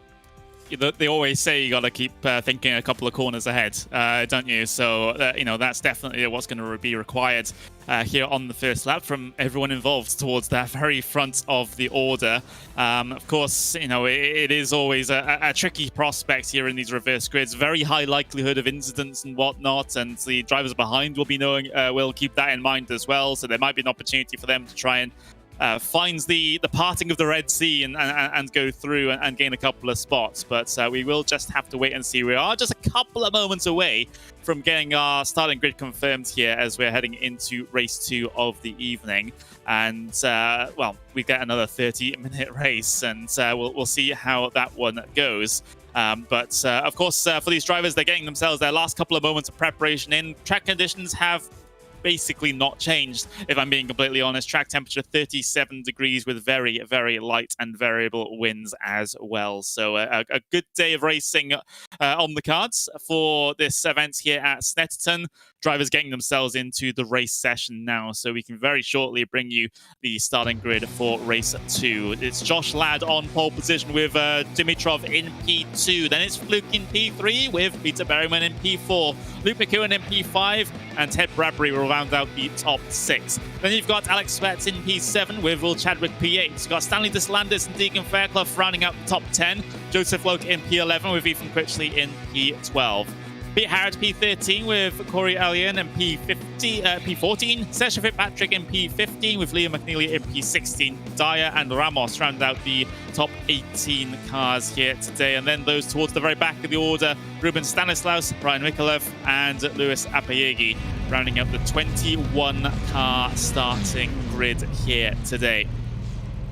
Drivers getting themselves primed and ready. We saw a good start from the outside of the front row in race number 1. Can Dimitrov repeat that from the very same position? We'll just have to wait and see here at Snetterton. Long hold before we go. Green flag racing and down in towards turn 1. It's a great start from pole position from Josh Ladd. That was absolutely crucial for him as he heads his way down in towards Richards for the first time. There's a bit of fanning out 3 wide. Down in towards turn number 1 has been a big instant. Towards the very back of the bottom shot. Loke heavy into the tyre barriers there as the battling continues. Go on your screen here. Josh Ladd has had a moment and he drops down through the order for Munster Rugby Gaming through the hairpin for the first time. Now, was that assisted? Surely you'd have to think it was. McEwen having troubles, though, with Bradbury. Squeezes him off on the exit of Palmer on the run down towards Agostini. Bradbury staying alongside, and he'll try and throw it all the way around the outside of our new championship leader. Also behind that, you've got Spets attacking Chadwick, still side by side as Bradbury makes it around the outside of Agostini. He's got the outside run, though, as everyone goes off just a touch. Agostini was almost going to have the outside run up towards Hamilton and Oggies. He sends it in, though, on McEwen. Indeed he does. The number 53 up against the 22. Bradbury has the inside for the next corner as well. We'll give him the position. There's been an instant towards the back. Corey Allian has had a moment and has gone around. Meanwhile, McEwen is trying to come back at Bradbury. There's another car around in the background that's forced someone off as well. Chaos here on lap number 1 at Snetterton for race 2. Bradbury holds on to the position through Brundle and Nelson. Chadwick falling in line behind as well, but I think we need just to take a moment to try and recap and get a different perspective of what happened on that first lap. I mean, yeah, again, there was plenty of drama, but it's one of those things where the championship will swing a few times one way and then the other, and this time it's just swung even more towards McEwen, and that poor round for Ladd is getting potentially even poorer. Thankfully, though, he is okay. He's still in the race. He's behind his teammate Spets. Meanwhile, the battle for the race lead. Berryman's going down the inside into that first corner of Riches and takes over the lead from Dimitrov. Fluke's also going to try and get through and make it an Apex Racing team 1-2. Indeed he does. There we go. There's the move from Fluke into the hairpin. He's got himself good drive through the middle of the corner. Good drive out of it as well. Cancelled out somewhat by Dimitrov taking the wider line. It gives him the inside for the next corner here. And, well, this is a great battle between these two. Dimitrov, we thought he was going to get involved in things right from the drop of the green flag. And he has. Maybe a little bit too much as far as Josh Ladd is concerned, as it was contact between the two of them on the first lap that sent Josh Ladd around in through the hairpin. As you can see, that's what happened to Joseph Loke. 3 wide and turn 1 doesn't go. No, there was a stonking bit of air as well, but there was potentially always going to be contact. Let's see what happened. Yeah, Dimitrov in way too deep. Locks up ever so slightly, and Josh Ladd, what did we say? There was going to be an attempt either down to Wilson or Agostini. It was down into Wilson. There's another instant there further back through the fields. Yeah, that was Ramos down the inside there. I believe it was at least one of the Racing Star cars as we have a look. Is that Mikolev? No, it's not. It's Mikolev around. It's one of his teammates. But, yeah, Dyer. I think it's Dyer's teammate, isn't it? Yeah, I think so. Losing my mind here. Yeah, I think we all are. Let's be completely honest here. But let's have a look at the live pictures because we've got ourselves McEwen and Dimitrov in the same bit of real estate here. Spets actually getting himself a very good run coming out of the final corner there will potentially give them an opportunity on Dimitrov here on their way across the start-finish line. So Dimitrov starting second place, but falling down the order now. Spets going the long way around at Riches, which tends to run out of steam more often than not. And now Chadwick, as a result of that, can try and capitalize and look his way around the outside here. But a bit of snap oversteer for Chadwick, and almost gets his nose completely cut off by Josh Ladd. Yeah, obviously way too deep on the brakes, and the rear end was sliding all over the place. Just had to catch it. He does it again, and that's a big flip from Fairclough. He's been sent straight out, manages to keep going, but a costly mistake from Chadwick. 2 consecutive corners, and he was on the slip and slide. Unfortunately, what happened down into the Wilson hairpin would have overheated those tyres, and he felt it up into Palmer, taking a slightly tighter line, asking a little bit too much of the car. That is such a big shame, not only for him, but also for Fairclough. Look at this around the outside. It's going to be a big hit. Whoa. That wouldn't be too pleasant if this was real world racing, but thankfully for Fairclough, he didn't do the full barrel roll. And is able to remain on all fours on the way in through the grass, and actually does continue on here. Well, actually, doesn't continue on. He's brought it back on towards the pit lane, I would expect, for some required repairs. Yes, he's been shown the meatball flag, as we call it here in racing, that you have to come down in because your car's not safe to continue on out there with so much damage. Yeah, I mean, I'm not surprised. For one, it was a big hit, and then as he would have landed, potentially would have broken the suspension, certainly would have had some aero damage, so it makes sense that Fairclough will return into the pit lane. This is on board with Spets. Again, a bad exit onto the centre straight from Dimitrov, and this is going to be the opportunity for Spets to come through once again. I will say, McEwen played the slipstream card brilliantly on the previous lap, but this time he's just given it all the way to Spets. He's got to the outside into Riches, but Dimitrov's going to send it back in. They remain side by side through the first corner. It's going to be washed out just a touch as Dimitrov gives just about enough room. Spets to the outside, coming down into the Wilson hairpin. Is he going to be able to hang on this position? He's gone all the way around the outside and given the inside of Palmer. Brilliant at racing between these two. We've got Josh Ladd on the outside looking into this one as well. Dimitrov is able to cut off that line and actually try and respond to Spets, but his run is stunted coming off the corner. What's going to happen here? There's a bit of weaving going on between all of them, as there's 3 wide here on the way through the left-hander, and Dimitrov has been able to get away with one there and continues on the fight here with Spets. This is fantastic action between all of these drivers involved. But Spets holds on for now at least, but they're certainly not done, because here comes Josh Ladd now, sending it down the inside. Liam McNeely also in the Team Fordzilla car saying, oh, I'm missing out here, I want to get involved in this one, and that's another position lost for Dimitrov. Yeah, excuse me, pardon me, coming through. Basically, McNeely and all of that, just picking up his position on Dimitrov, who we now ride on board with. We'll get back to the inside as we head into the braking zone at Brundle. Again, you'll see how much the steering is going all over the place as they're slipping the rear end just all over the place. Brake bias is normally quite forward in these cars, but still through there, you're definitely feeling a slightly more rearward focused, rearward centric braking heading into Brundle. Same as what you have on the exit here of Coram, just coming into that braking zone of the final real corner going into Murray's. But Dimitrov losing out a few positions. He went all attack on the first lap, and you'd have to question, is there potential damage on that car? You can see a little bit on the front wing, but there might just be a touch of suspension damage also. Certainly the car doesn't look as fast as it did in the first race of the evening. There's a little bit of a swap around between Josh Ladd and Alex Spets. So Spets realizing that perhaps his teammate needs the points a little more than he does, but it's put him under threat now from McNeely, who sends it down the inside there. A bit of a squeeze, a lot of a squeeze off the corner there. Spets is not going to be appreciative about that. They're locking wheels and they get a bit too close for comfort. McNeely out into the grass, hits the barriers on the outside. That might have been some vengeance there, I'm just going to say. Yeah, I mean, I will say for McNeely. Oh, as there goes the spin from Dimitrov. As we ride on board with him, he's going to be dropping backwards. Spets has just made his way past Bradbury as well. So there's been a couple of issues up in that part of the grid. But I was about to talk about how much of McNeely's Ginetta racing we were really seeing there. He's got plenty of experience in Ginetta Juniors, and yeah, we were certainly seeing some of that coming out in this race.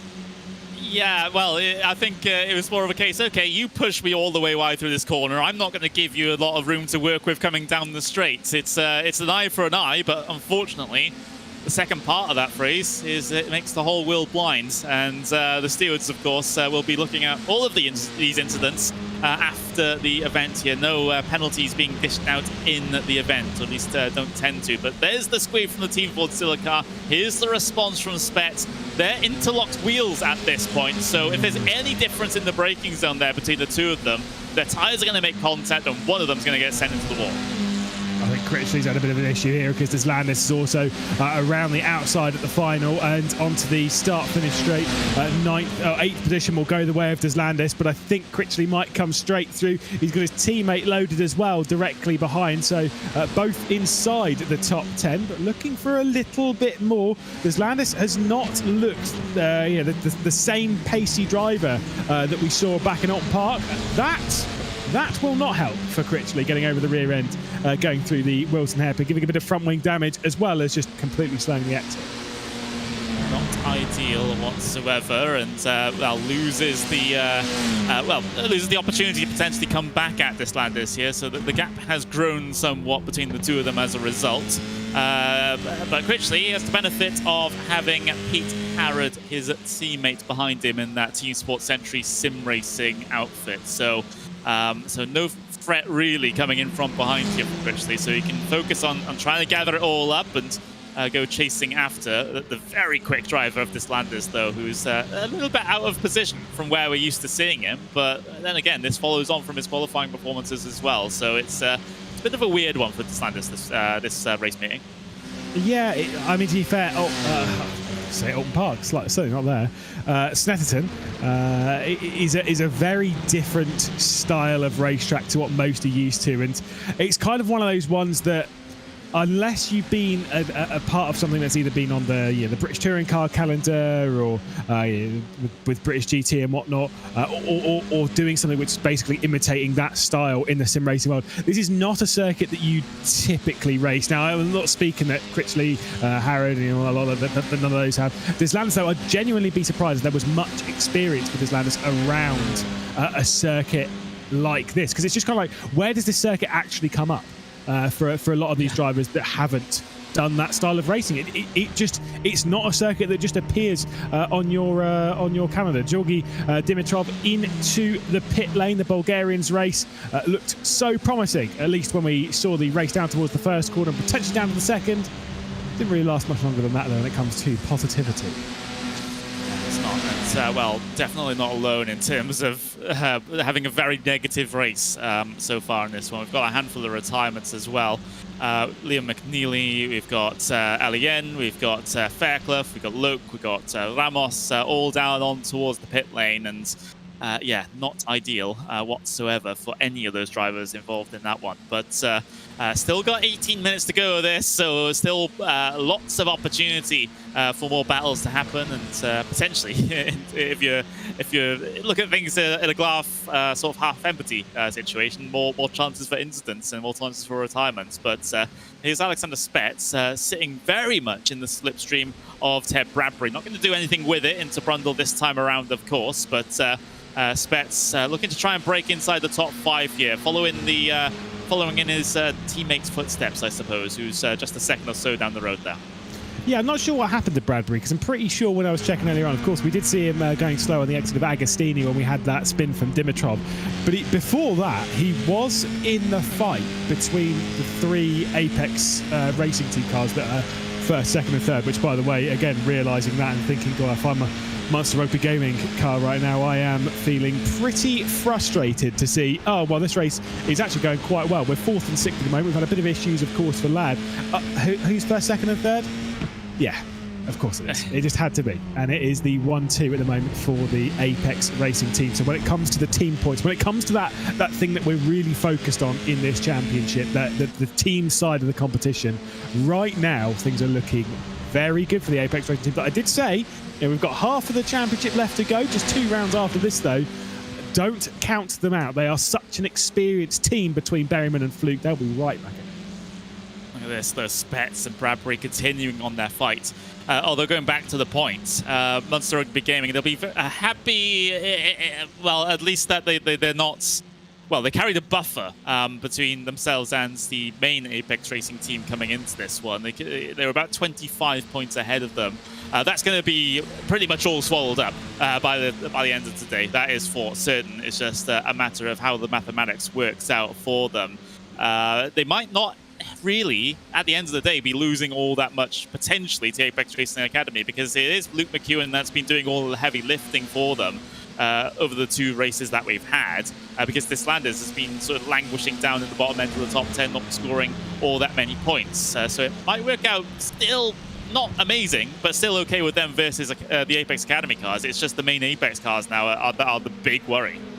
Yeah, it's going to be very tight towards the top of the championship. We don't know exactly where the points will be, but I can take a wild stab in the dark that we're going to have a new championship leader on the team side of things, and I would say it would probably be the Apex Racing team proper, as much as they are a fair way back on the team side of things. I think they are doing enough to get away, and the only question will be if McEwen could get past his teammate of Fluke and Berryman, that might just halt the charge of the Apex Racing team proper on the team standings. But again, after we had that chat with Berryman earlier, they don't really care. They don't care which team wins the championship. They only care that it's a 1-2. So that's the priority for them, that they're focused on getting the teams, both the academy and the primary team, to first and second. And I think that the Apex Racing team proper will be overtaking the Monster Rugby Gaming car this round on the points they're scoring. Yeah, that does seem to be the case for the moment, but we are halfway through this second race now. We're on board with Alex Spetz as he tries to chase down Bradbury and, of course, his teammate of Josh Ladd further down the road as well. But it's the interesting situation here with Alex, because currently his teammate is giving Bradbury the slipstream, and despite having what is technically a double draft from Spetz, he hasn't really been able to gain all that much ground at all. You can see him closing up very, very slightly on the way down into Brundle, and then again through Nelson as well, though a little bit of a scruffy corner there for Bradbury, which allows Spetz to gain so much time, and now he is in a position where he can think about challenging. The thing is with following a car around here, the reason what makes following a car around here so difficult is that, I mean, just look, as we were riding on board there, how much reference do you have? Basically nothing. You have no reference as to where the track really goes. It's so flat around here. I mean, this is one of the circuits in the UK that, again, as we've seen with quite a lot of circuits, like Silverstone and Thrups or whatever, back in the 50s, was made basically using a perimeter road of an airfield, an old RAF airfield. That's where a lot of these circuits typically come from in the UK. And so what that means is that being so flat and to be honest so open is that there is basically no reference to what you could do. So when you're sat behind someone to pick out those turning points around here, honestly, it's so tricky and it's so irritating, because in practice I'll also say you genuinely don't know why you're struggling to follow someone. You're sat there being like, I don't understand why it's so much harder here than at like Alton Park or Knock Hill, and it is purely down to the amount of reference that you have, which, like I say, is nothing. And so that's why you, as much as you might have the double slipstream, sometimes it's not good, because you've got a car ahead of you. You don't have that clean road. You can't see the perfect line going through corners like Williams and whatnot. Yeah, I mean, you don't really have brake marker boards here at this circuit. You just have the sign with the corner name and a sign with what direction the corner goes in, and that's pretty much it. Yes, you have braking markers on the way here down in towards Brundle, but at some other corners you really, like you said, don't have all that many references. You know, even at tracks where, you know, there are a lack of deliberate references in terms of brake marker boards, at least there's like a tree or you know, a bit of the barrier that sticks out that you can base your braking points on. But yeah, there's very little of that even here. Yeah, and that is the same in real life. This is one of the circuits in the UK that I have commentated on. The first one I actually ever went to. Saw some great racing first thing in the morning, obviously, as everyone was getting ready. And by racing, I mean it was the tractors. They were getting ready, and so all the marshals were in the tractors, banging those around the circuit. Great fun. But on the thing is, like I say, if you speak to drivers in real life, it is the case. They do tell you that there is just nothing around. It's why a lot of drivers don't really like racing around here. Meanwhile, there is a good reference being picked up by Bradbury, because he was looking straight to the inside of Ladd. He's not satisfied looking ahead and seeing a Monster Rugby Gaming car looking backwards, and yep, seeing a Munster Rugby Gaming car, it's certainly Munster Rugby Gaming bread on this Ted Bradbury sandwich. He wants to get ahead, though. He wants to escape that and make his way to the front of the screen. Yeah, he does. And, well, still no changes, at least in terms of this little grouping here just yet. But you get the feeling that there might need to be a spark at some point which alights this battle. And, well, Bradbury getting close to the back of Josh Ladd will certainly help the cause here. Lads has to be careful about pushing so wide coming out of Williams. And, you know, because the grass is certainly, at least when it's dry, a lot more punishing here on iRacing compared to what it's like in the real world. And no, Josh Ladd, is that letting Bradbury through? Did he have a slowdown penalty from somewhere? Oh, Whoa. Bradbury all out of shape. Oh, holds on to it though. Hot damn, that was scary from Bradbury. Looking for his best round of the championship, and he threw it all away right ahead of the two Munster Rugby Gaming cars. I think there was a little bit of letting him go, just in the sense of, right, you go and wear out your tyres, mate. There's 10.5 minutes left to go. Let's not risk anything too much. 5th and 6th, I mean, think about it realistically. 5th and 6th is still decent in the points. It is not great. It is not amazing. You'll be losing ground, but you'll be keeping in touch challenge-wise. Meanwhile, if you try desperately to hang on to 4th, the swing is 2 points, right? Is it necessary for you to hang on? Now, I'm sure, you know, towards the end of the championship, you might think, oh, there was 2 points here that we lost.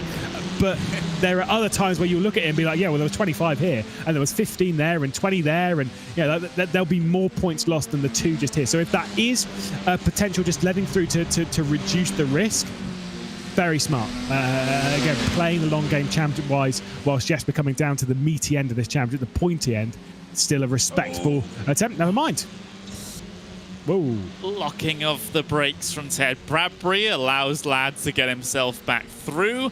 I think there's maybe a little bit of frustration from Lads there. It's just like, wait, I just let you go just a few minutes ago, and now you've just made a mistake and given up the position again. That's not. It wasn't exactly within the plan.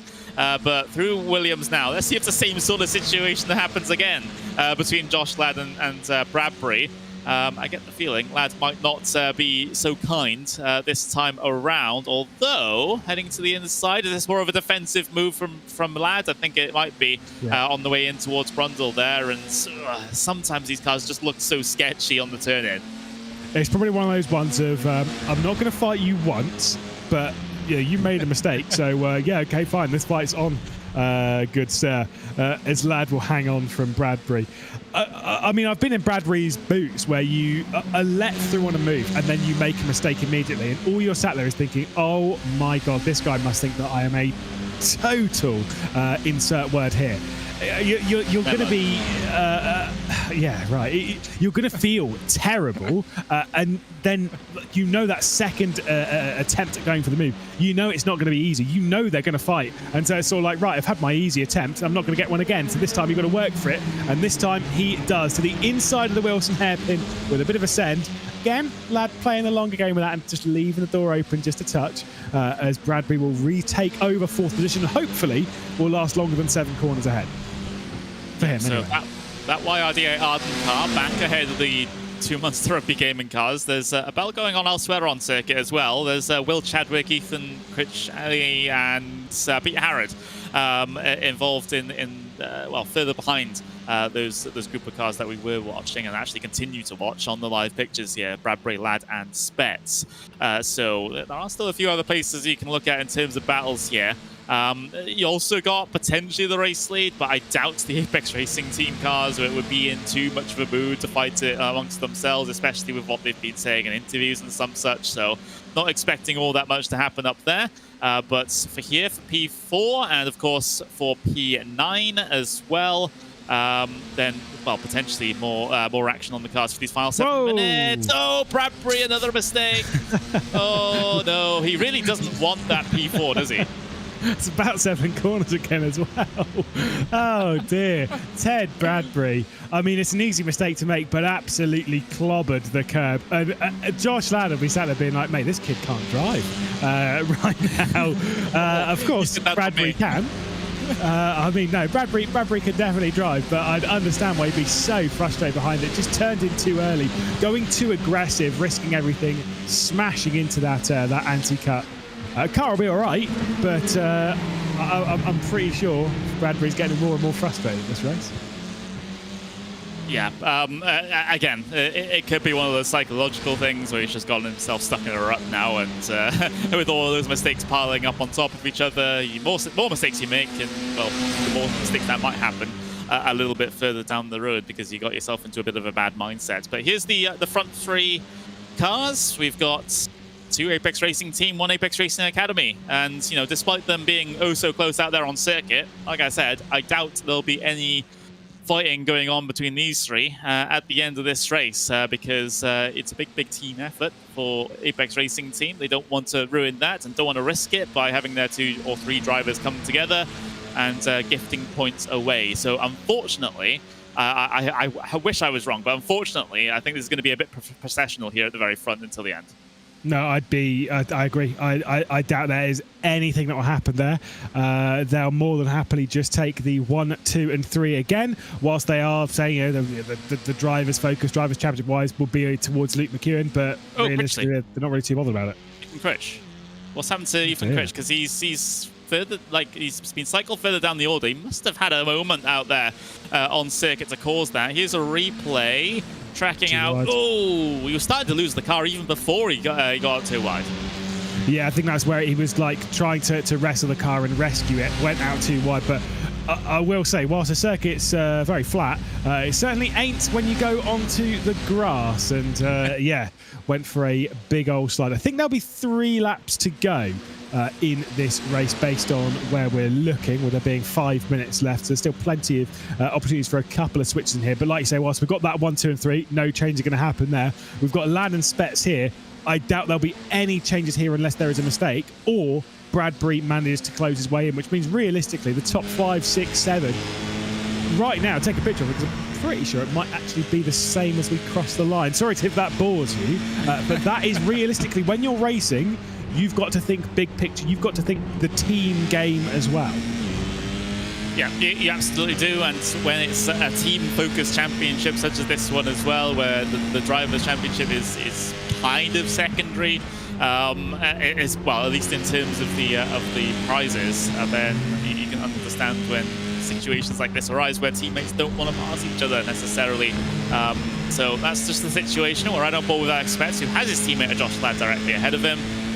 Again, it's about damage limitation here at the moment for Monster Rugby Gaming, and this is about as good as they'll finish, I feel, unless there's drama toward the very front, which we feel is very unlikely here for the moment. So potentially looking forward already to that next race at Silverstone. Yeah, I will say, if this was a drivers focused championship purely based on that, I actually don't think much would be very different here. I think the Apex Racing Team might have allowed McEwen to have passed, but potentially not even that.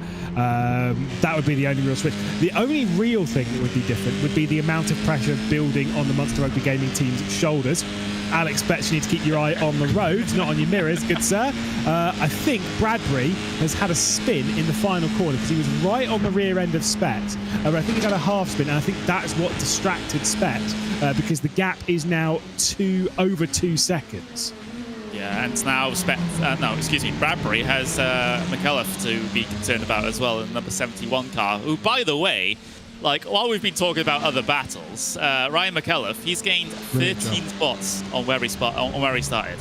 Yeah, absolutely brilliant job. Like I said, I've been thinking, there's been a few mistakes and a few positions gifted, but you don't get gifted all of those spots. He's clearly worked quite hard to pick his way methodically through the grid and might well gain another one to grab a 6th place finish if Bradbury's going to be struggling. If he's spun at the final corner, he will have overheated his tyres in that scenario alone, let alone the entirety of the 27.5 minutes that we've already run in this race. And there will be one more lap after this, so it's going to be a tough run through the 4.8 kilometre circuit for Bradbury to hang on from McAuliffe. Yeah, very, very difficult indeed, trying to hold off from a driver who has done so well in this race so far, be it with incidents happening to other drivers or passes out there on circuit. McAuliffe looking for another one on the way down in towards Brundle, but not able to get significantly enough alongside. Bradbury is having a tough time holding on to that car now, whether or not that be due to overheated tyres or not. This is going to be very, very difficult to try and keep Ryan McAuliffe behind on to the final lap after we get through this final corner. Yeah, certainly. Oh, and there is another wide run from Bradbury, and there is a simple move from McAuliffe. It's certainly not done yet, though, because I know Bradbury will be fighting his way back through on this last lap. Yeah, absolutely. But, you know, does he even have the tyres to be able to do this at the moment? Because it seems like every corner that car is wanting to step out on him. Through the exit of Rich is actually relatively stable, but now he's going to dive towards the outside at the Wilson hairpin. Another little puff of smoke from that front right as he locks up the brakes slightly down into there. Might have another opportunity into Agostini, excuse me. But for Bradbury, yeah, he's just going to lose a little bit of ground there. Not exactly going to help. So now he's going to potentially be looking at a move into Brundle on the final lap, unless he's gifted an opportunity here by McAuliffe, as he's got himself a little bit of a slide out wide there, has the 71, and put himself back under threats. And oh, look at the run from Bradbury. He's got a fast race car, and he knows how to negotiate this circuit. It's just been too many mistakes. Yeah, the up and under potentially into Williams might work here for Bradbury, but he's got to be setting up a move down into Brundle and Nell, so that's where his opportunity is really going to lie. Critchley's had an issue, by the way, because he's been into the pit lane and straight back out again. He's in 13th spot ahead of Dyer, who, of course, is the teammate of the driver that we're looking at right now.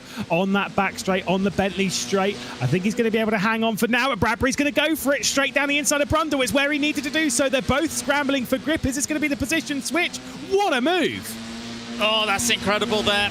Bradbury ahead in the dying moments of the session, heading their way in towards the final sector now. Does Ryan McAuliffe have anything to do with this? Anything to try and get himself back past in towards the final corner at Murray's? I don't think so, as long as Bradbury keeps it on the circuit. Berryman heads his way across the line to take the race to win here for Apex Racing Team. It's going to be a drag race to the line between Bradbury and McAuliffe, but McAuliffe's not going to get it. Bradbury holds on to a P6. McAuliffe in 7th place there with a fantastic fight in the dying moments. But what an event it has been for Peter Berryman, for Jamie Fluke, for Luke McEwen, the Apex Racing team, and of course all of the Academy cars having a fantastic race meeting here at Snetterton.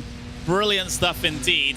Chadwick P9, we've got Pete Harrod P10 getting the final point on the board. Fitzpatrick standing in again, once again, for Prismatic Motorsports, comes across the line, P11, so narrowly missing out in terms of the points there. Same with Stanislaus down in P12. Critchley, of course, having problems later on in the race, further down the order for him. But we've got this race number 2 at Snetterton done and dusted for the ROKiT British F4 Esports Championship. It's our 4th race meeting in the books. We've got our unofficial results from race 2. Peter Berryman, Jamie Fluke, Luke McEwen make it an Apex Racing gazebo, shall we say, P1, 2, and 3. We've also got Josh Ladd in P4 with Alex Spetz in P5. Ted Bradbury P6 with Ryan McAuliffe in P7. Stanislaus Landers P8, Will Chadwick P9, Pete Harrod P10. Sergio Fitzpatrick comes across the line P11 with Ruben Stanislaus in P12. Ethan Critchley P13 with Donovan Dyer P14. Then you got Appiegi, Dimitrov, McNeely, Alien, Fairclough, and Ramos rounding out the top 20 cars. And then Joseph Gluck, one of our retirements, down in P21. So there we go. That's our race number 2 done and dusted. We'll be waiting to get ourselves an interview with a couple of the drivers here today, and it's going to end up being the same 3 drivers. They must be getting bored of jumping into this commentary booth. They've seen it so many times now. It's like, oh, here again? Oh, well, yes, we are quite good, aren't we? They are very, very good. Quite good indeed. So we'll see what they have to say. It will be, of course, Peter Berryman, who's the race winner here today, from P4 on the starting grid as well, which is no small feat.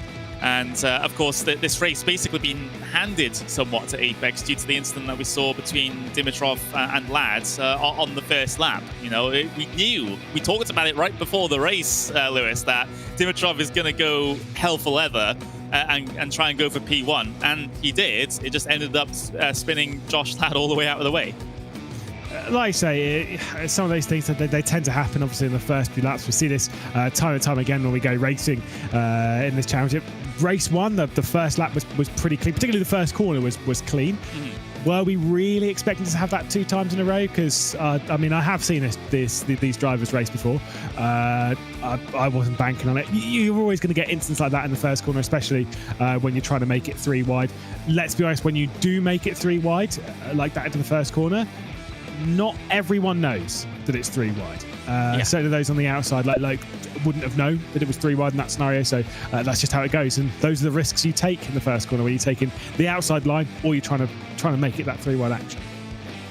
Yeah, absolutely. It's always a tough thing to negotiate. Yes, you do have your iRacing spotter. If you have it enabled, it will say you're in the middle 3 wide or whatever position you're in. Some of these drivers might even have a real person doing the spotting as well to try and call things like that out. But in the end, sometimes a 3 wides through a corner that's perhaps not suitable for it is kind of inevitable. But we do, of course, have our interview with our Race 2 winner, Peter Berryman. Lewis, you're standing by with him.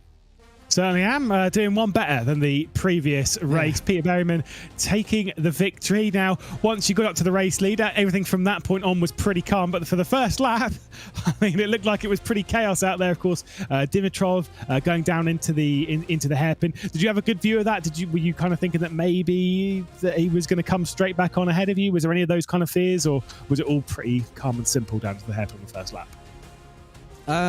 So kind of a mix of everything, really. I was more focusing on behind. Obviously, the stack-ups on lap 1, it's very easy to get run through, especially knowing that the guys behind us have a bit of a history of it. So when I flicked my eyes forwards, obviously looked towards the apex, I seen that the car going straight.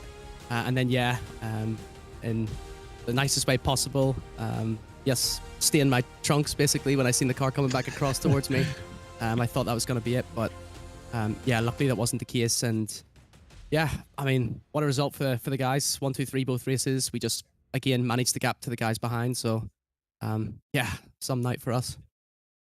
Now, like I say, getting a 1, 2, 3 in both of the races, this has surely got to give you a great boost mentally. That the team is firing on all cylinders. Let's be real, you've had a great year as a squad here, as the Apex Racing team, heading into those final couple of months of the year. I mean, this has given you a boost, surely, not only for the rest of this championship, but also even into the next year as well. This is surely going to be great for the team. Yeah, I mean, the mood's just going up, up, up. It seems everything we touch at the minute, we're at the front of, we're winning. So yeah, like coming into this round, we knew we were strong. We found some setup tweaks that we felt a bit better with, and it definitely seemed to pay off here. I think the guys, we were easily, I want to say like 2-3 tenths a lap quicker than everyone when we properly went for it. So yeah, in this car, that's kind of decimation of everybody. So hopefully we can keep that rolling into the next rounds. Obviously we've got tough track coming up next with the slipstream and everything. So just got to keep our eyes on the prize and hopefully things work out. Yeah, what we're expecting at Silverstone. Slipstream's been a key factor for all of the rounds we've had so far this season, but we all knew coming into it that Silverstone was the big one when it comes to that slipstream. We know it's where it's going to have the largest effect. Yeah, it'll be tough, especially going into that round, the position we're in. We've got everything to lose. Some guys have nothing to lose, so it'll be very tough for us. Firstly, just the close quarter combat, but yeah, trying to manage that risk versus reward, and it's very easy to get shuffled back by being too careful, but you can also slightly overdo it and cause issues. So yeah, I don't expect it to be too nice for the drivers. It's going to be very stressful, but I think for the viewers, it's probably going to be entertaining, to say the least. Wow, 2-time race winner of the season now, Peter Berryman. Thank you very much. What a great drive. Thanks, guys. And now we'll have Jamie Fluke, I believe, who I would assume after a 1, 2, 3, hopefully he's got his microphone unmuted. I can see it is unmuted, so we're all right. A 1, 2, 3 for the team, 2 consecutive races here at Snetterton. That's got to make you feel a little bit better, surely. Yeah, it's perked the mood up just a smidge. I mean, the plan was to try and get ahead of Josh and Georgi, like really sharp, and wasn't expecting it to be quite as sharp as that, but we take it. A good point stay for the team all round, both drivers and team championship stuff. So yeah, we're in the hunt, aren't we? Yeah, certainly so. After like the first couple of laps of the race where you got into that 1-2-3, you'd already started pulling away from all of those behind. I think you had Ted Bradbury close company for a little bit, but once his issues and whatnot, it was a 1-2-3 for you for quite a while in that race. How hard is it to keep focused when it's like that? Because you've not got anyone directly behind you or directly ahead that's kind of making you stay focused and a part of the race. Is it quite easy for your mind to wander then and start thinking, what am I actually going to say in the interview? And then, oh, right now I've spun, sorry. How do you keep focused? Good question. So I don't mind being in that kind of position. I've done a lot of pack racing type races and series and events before where I feel like I can get into a nice rhythm. As long as the car ahead and the car behind are consistent, then all I have to do is not outbrake myself or brake too early, and you just end up just managing the gap front and rear. So it's almost like a little game that you can sort of play with yourself to like just keep things as consistent as possible. Don't put the guy ahead under any stress, and don't do anything weird for the car behind. So no, it's fine to keep focused. I don't have too many issues with that, although in the past, if Kevin Ellis Jr. is watching, he remembers an incident in Porsche Taycan Esports Supercut where it didn't happen that way, and I did lose my focus and cost us a big result. So, but yeah, those issues aren't so much of a problem now. What Jamie Fluke are we going to get next round at Silverstone? 2 weeks away, are we going to get apparently sick and fast Jamie Fluke, or are we going to get perfectly healthy and still quite fast Jamie Fluke? Which one are we going to get, do you reckon? I hope the latter. If it's the former, then I'm in big trouble. It's going to be a really long 2 weeks. But what else we can expect? It's the national layout, if I've got that correct. So yeah. Expect chaos, carnage, confusion. Any other words that begin with C that can describe it? I'm sure there's plenty, but it'll be good fun for you guys to watch and commentate on. As a driver, it might be a bit scary. Yeah, well, we'll keep our fingers crossed for it. And obviously hoping that you get a little bit better before then, because 2 weeks with that would be pretty rough. Cheers, Jamie, and another podium. Thank you, Lewis. Cheers. And our final interviewer of the day, Luke McEwen, who will leave the round at least provisionally, bearing in mind the commentators' maths and all that. So let's never trust it, even though it should be quite an easy one to work out, as the championship leader. How does that feel heading into the final couple of rounds of the season, taking over the top of the driver's stands? I know we're all focused more on the team side of things, but still, it's a nice little prize for yourself. Yeah, I think it's really good. That'd be my focus for this round, I think, to try and be ahead of Josh Ladd. And we finished ahead in both races. Especially gained a lot in the first race, so yeah, it's really good. Now, we're kind of hearing from your teammate Peter Berryman a little bit earlier on in his interview about the idea that there are teams like yourself, drivers like yourselves, where you've basically going into the next few rounds with effectively everything to lose. And there are a couple of teams, a couple of drivers out there with nothing to lose. You know, the likes of Dimitrov, at least in that race. Do you race these drivers differently? Do you kind of react differently on the circuit around them, trying to protect your championship, or do you just kind of just ignore the bigger picture and just focus on the single race at hand and do what you do best? Depends on the scenario. If they're really wanting to, if I'm in a good spot and they're really wanting to overtake and they're getting a bit aggressive and stuff, I don't mind letting them through. Depends, like I said, how Monster are doing, because that's our main focus. Obviously, I'd probably race them a bit harder, but with the other people, it's not a big deal letting one or two of them through if needed to avoid a wreck.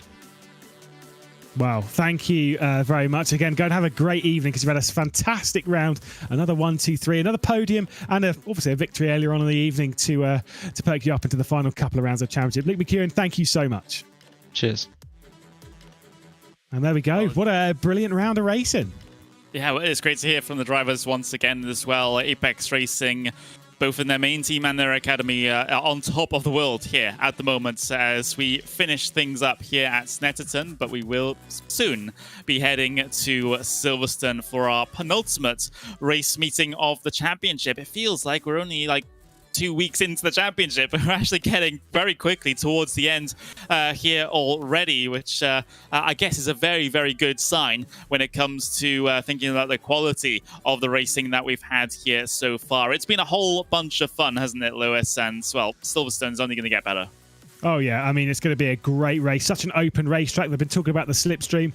We're going to have plenty of drama. When it comes to the standings, by the way, just being sent the team standing, it is 2 points at the top of the standings between the two Apex Racing teams. The Academy's still 2 points clear of the Apex Racing team, but they've now both pulled a sizable margin. It's 13 points for the Apex Racing team over the Munster Rugby Gaming car and 15 points for the Apex Racing Academy team over the Munster Rugby Gaming team heading into the penultimate round of the season. And if you want to know how things are looking on the driver's side, it's a comfortable lead for McEwen over Josh Ladd, 16 points clear.